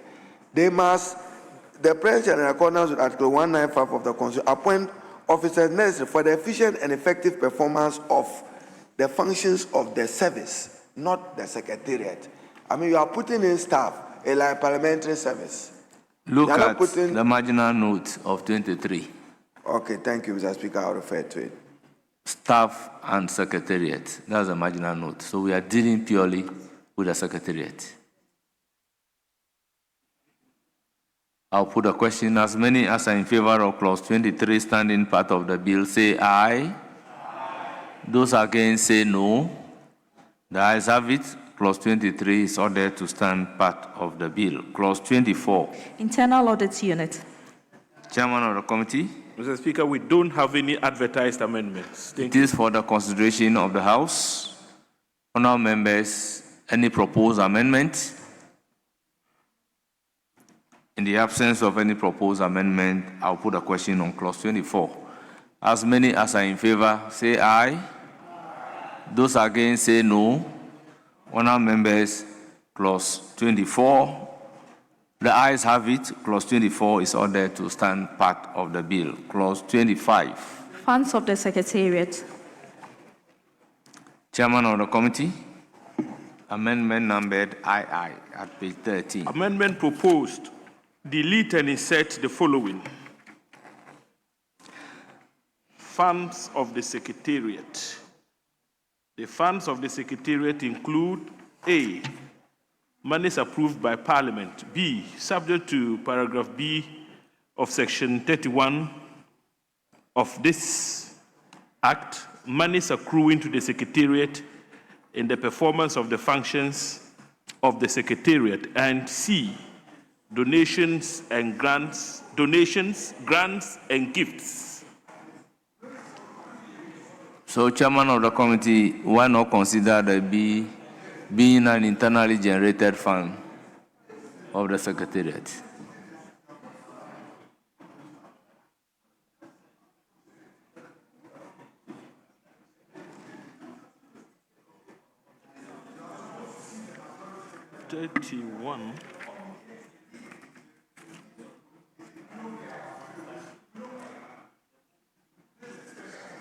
Mr. Speaker, the cross-reference is quite clear, and it reads as follows.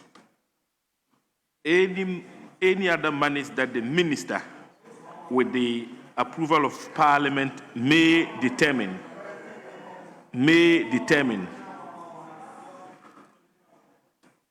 So if you take into account the cross-reference, Mr. Speaker, it would be very important to still have the rendition Very well. the way it is. I'll put a question. In the absence of any further consideration.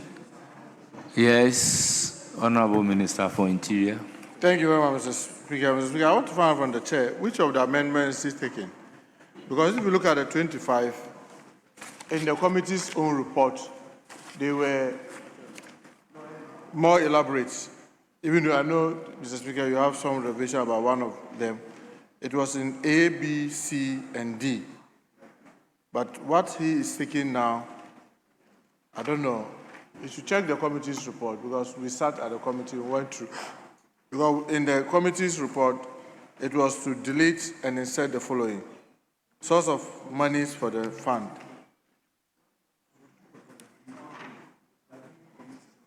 Oh, sorry, this was funds on the Clause Secretariat. 25. Sorry, Mr. Speaker, sorry.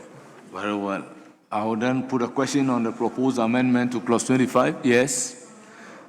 Majority Leader. Yeah, I think the proposal to amend by cross-referencing 25 and 31 appears to me to betray some inconsistency in drafting. Because you really cannot establish a difference between funds of the Secretariat as elaborated in 25A, B, and C, and sources of money for the fund. Because monies approved by Parliament is a source of money, parliamentary allocation to the Secretariat's fund. Same as monies accrued from the provision of services by convicted persons to third parties. So why do we not just consolidate the two clauses instead of cross-referencing them? Minority Leader, if you look at clause 29 seeks to establish rehabilitation fund. And clause 31 is dealing with the source of money for that For the rehabilitation fund. Okay. But Okay. 25 is dealing with the funds of the Secretariats. Okay. So why are we cross-referencing that? Let me just understand. That is why I said, regarding the Secretariat, we could simply say internally generated fund. Because these are two separate funds. I don't know why it is being cross-referenced. Because here, this one, the one you are cross-referencing, is dealing with services provided by the convicted persons.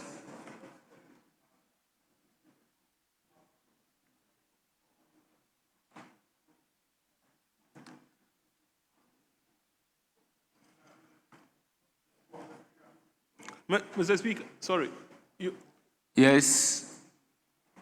Mr. Speaker, the distinct character of the funds in question is further underscored by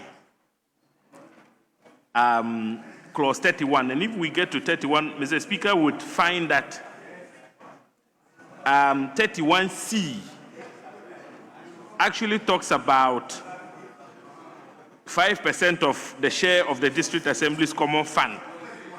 31 for each District Assembly, subject to the formula approved by Parliament in accordance with Article 252 of the Constitution.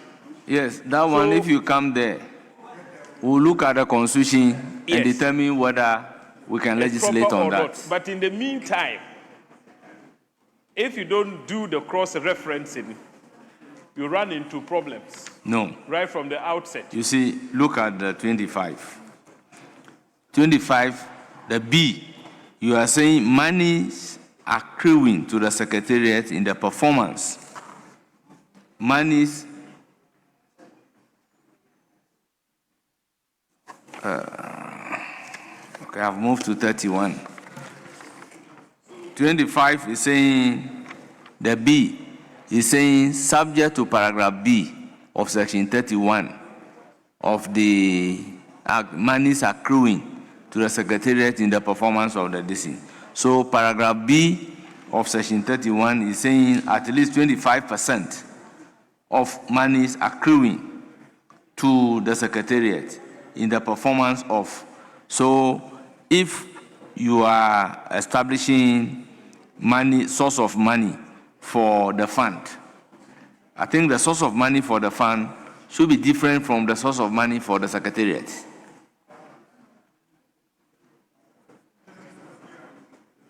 So assuming this paragraph crossed the line, where will you be putting the money? In which account will you be putting the money? Is it for the Secretariat or for the rehabilitation? Yes. Mr. Speaker, I get the cue from you and I'm guided. When we got to 25, I was just opposing it with 29. Funds of the Secretariat, establishment of the rehabilitation fund. Mr. Speaker, I think that we cannot have both two. A secretariat is a secretariat. If you establish a fund, you can use that fund to run the community service.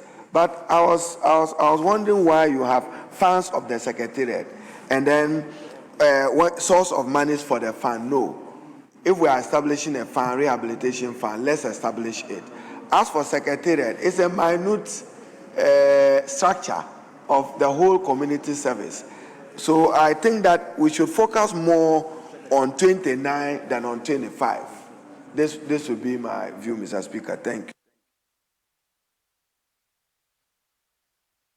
Majority Leader. Yeah, Mr. Speaker, when we establish a secretariat, which is basically an institution, we need to spell out how it is going to be financed.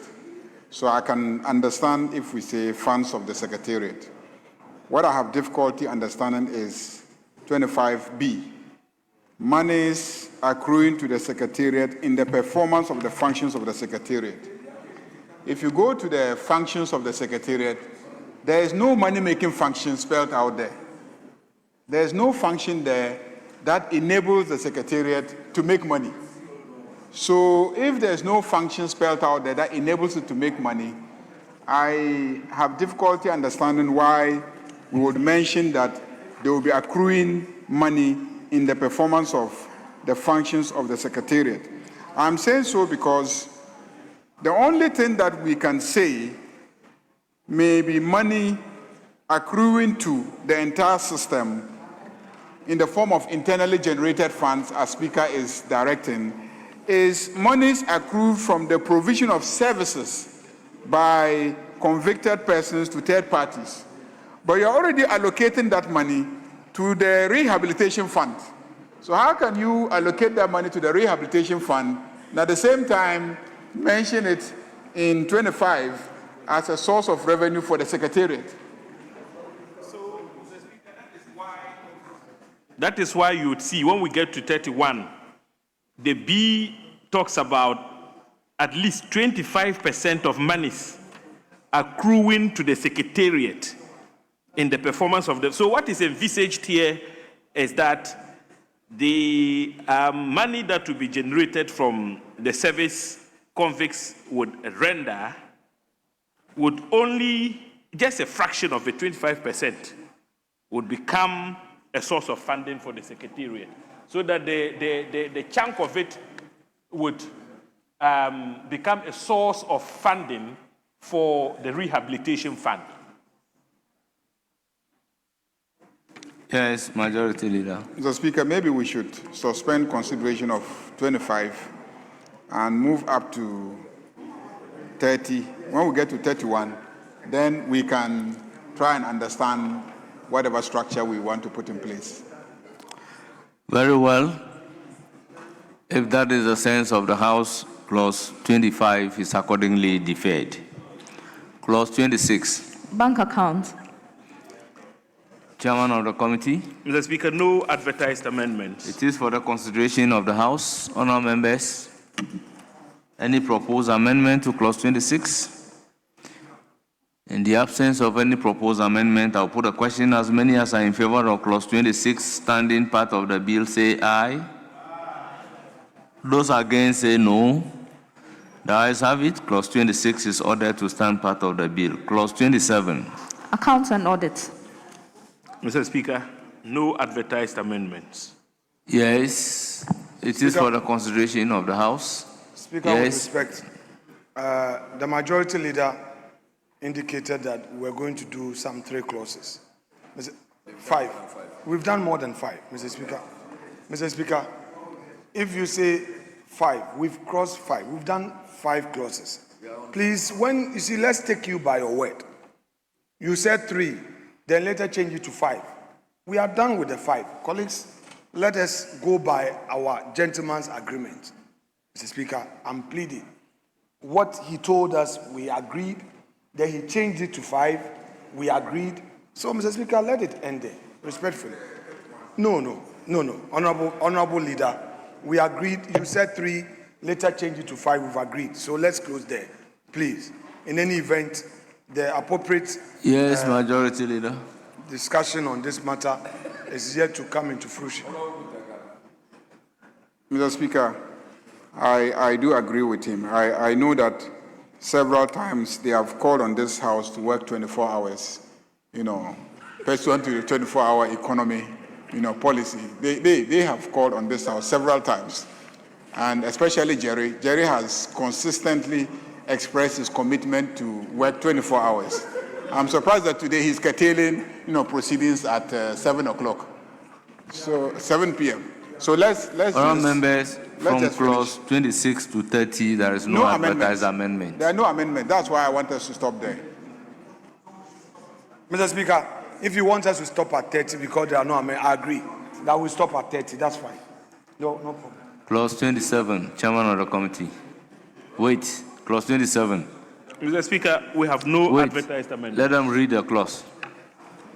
Accounts and audit. Chairman of the committee. No amendments, Mr. Speaker. It is for the consideration of the House. Honourable members, any proposed amendment?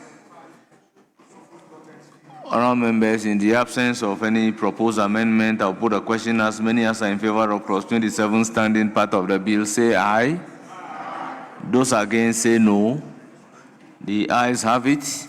Clause 27 is ordered to stand part of the bill. Clause 28. Annual report and other reports. Chairman of the committee. Mr. Speaker, we have no proposed amendments. It is for the consideration of the House. Honourable members, any proposed amendment? I'll put a question. As many as are in favor of Clause 28, standing part of the bill, say aye. Those against say no. The ayes have it. Clause 28 is ordered to stand part of the bill. Clause 29. Establishment of the Rehabilitation Fund. No advertised amendments, Mr. Speaker. It is for the consideration of the House. Honourable members, any proposed amendment? In the absence of any proposed amendment, I'll put a question to Clause 29. As many as are in favor, say aye. Those against say no. The ayes have it. Clause 29 is ordered to stand part of the bill. Clause 30. Object of the fund. No advertised amendments, Mr. It is for Speaker. the consideration of the House. Honourable members, any proposed amendment to clause 30? In the absence of any proposed amendment, I'll put a question. As many as are in favor of clause 30 standing part, yes? Mr. Speaker, just a policy explanation. Head note, object of the fund. The object of the fund is to provide financial resources for the rehabilitation of convicted persons. Now, are you narrowing the fund only to rehabilitation of convicted persons? Because if you establish the fund, my understanding is that the fund will even support the community service bill you are establishing. No, I know, but you are in your words here, you say the object of the fund is to provide financial resources for the rehabilitation of convicted persons. Is that the only reason why you are establishing the fund? I just want... Yes, if you look at clause 25 and clause 29, and you look at the marginal note, it is clear that the purpose of this fund is for rehabilitation. That's why they call it Establishment of Rehabilitation Fund. Yes? Mr. Speaker, listening to Honorable Harun Idrisu, I think he's giving us a lead to rethink. The whole essence of the community service is not just about the rehabilitation. Mr. Speaker, the rehabilitation bit is one aspect of it. The whole community service as an alternative to custodial sentencing is more than the rehabilitation. I believe that the fund will not only be used for rehabilitation. What about other activities, medical? No, please. Mr. Speaker, then rehabilitation must be given a proper definition. Yes, so because if you talk about rehabilitation in its ordinary sense, we all understand what rehabilitation is. To help the person reintegrate into society by abstaining from certain things, by going through some counseling and all of that. So, Mr. Speaker, if the rehabilitation in this context is very broad, then the minister should give us a policy guide at this point so that the rehabilitation is properly understood in its context. Yes, honorable members, if you look at clause 25 is seeking to establish funds for the secretariat. And I believe, apart from rehabilitation, the funds of the secretariat, including monies approved by Parliament, will be used for any other thing. But this fund established in 29 is purposely for rehabilitation. That's why they are creating the two funds. I'll put a question on clause 30. As many as are in favor of clause 30 standing part of the bill, say aye. Those against, say no. The ayes have it. Clause 30 is ordered to stand part of the bill. Yes, Majority Leader.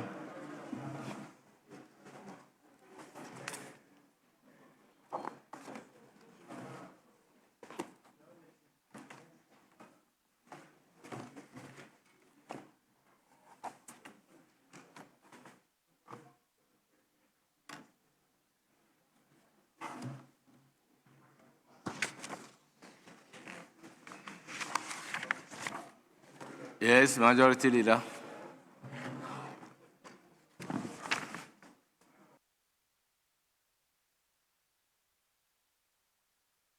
Microphones are suffering from doom, so. Okay. Yeah, Mr. Speaker, there's an amendment advertised by the no, there's an amendment advertised by the minority leader. No, you advertise an amendment.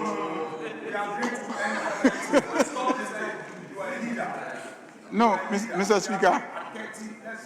Speaker, he advertised an amendment. So I want to find out whether he is interested in taking his amendment.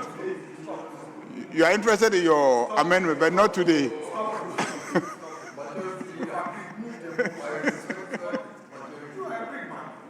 Oh, Mr. Speaker.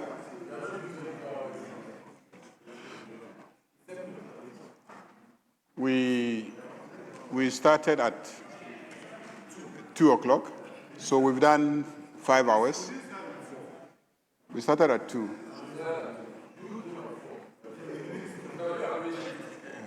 We started at 2, so we're in your hands. Very well. We've now come to the end of consideration stage of the Community Service Bill 2026.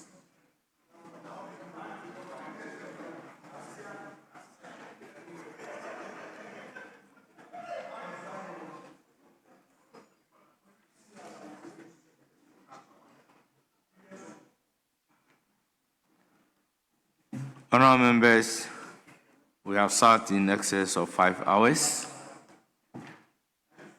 Therefore, Order 56-2 would come to play. Based on that, adjournment lies in the hands of the person presiding. The House is accordingly adjourned till Wednesday, the 10th day of June, 2026 at 12 noon. The House is adjourned accordingly.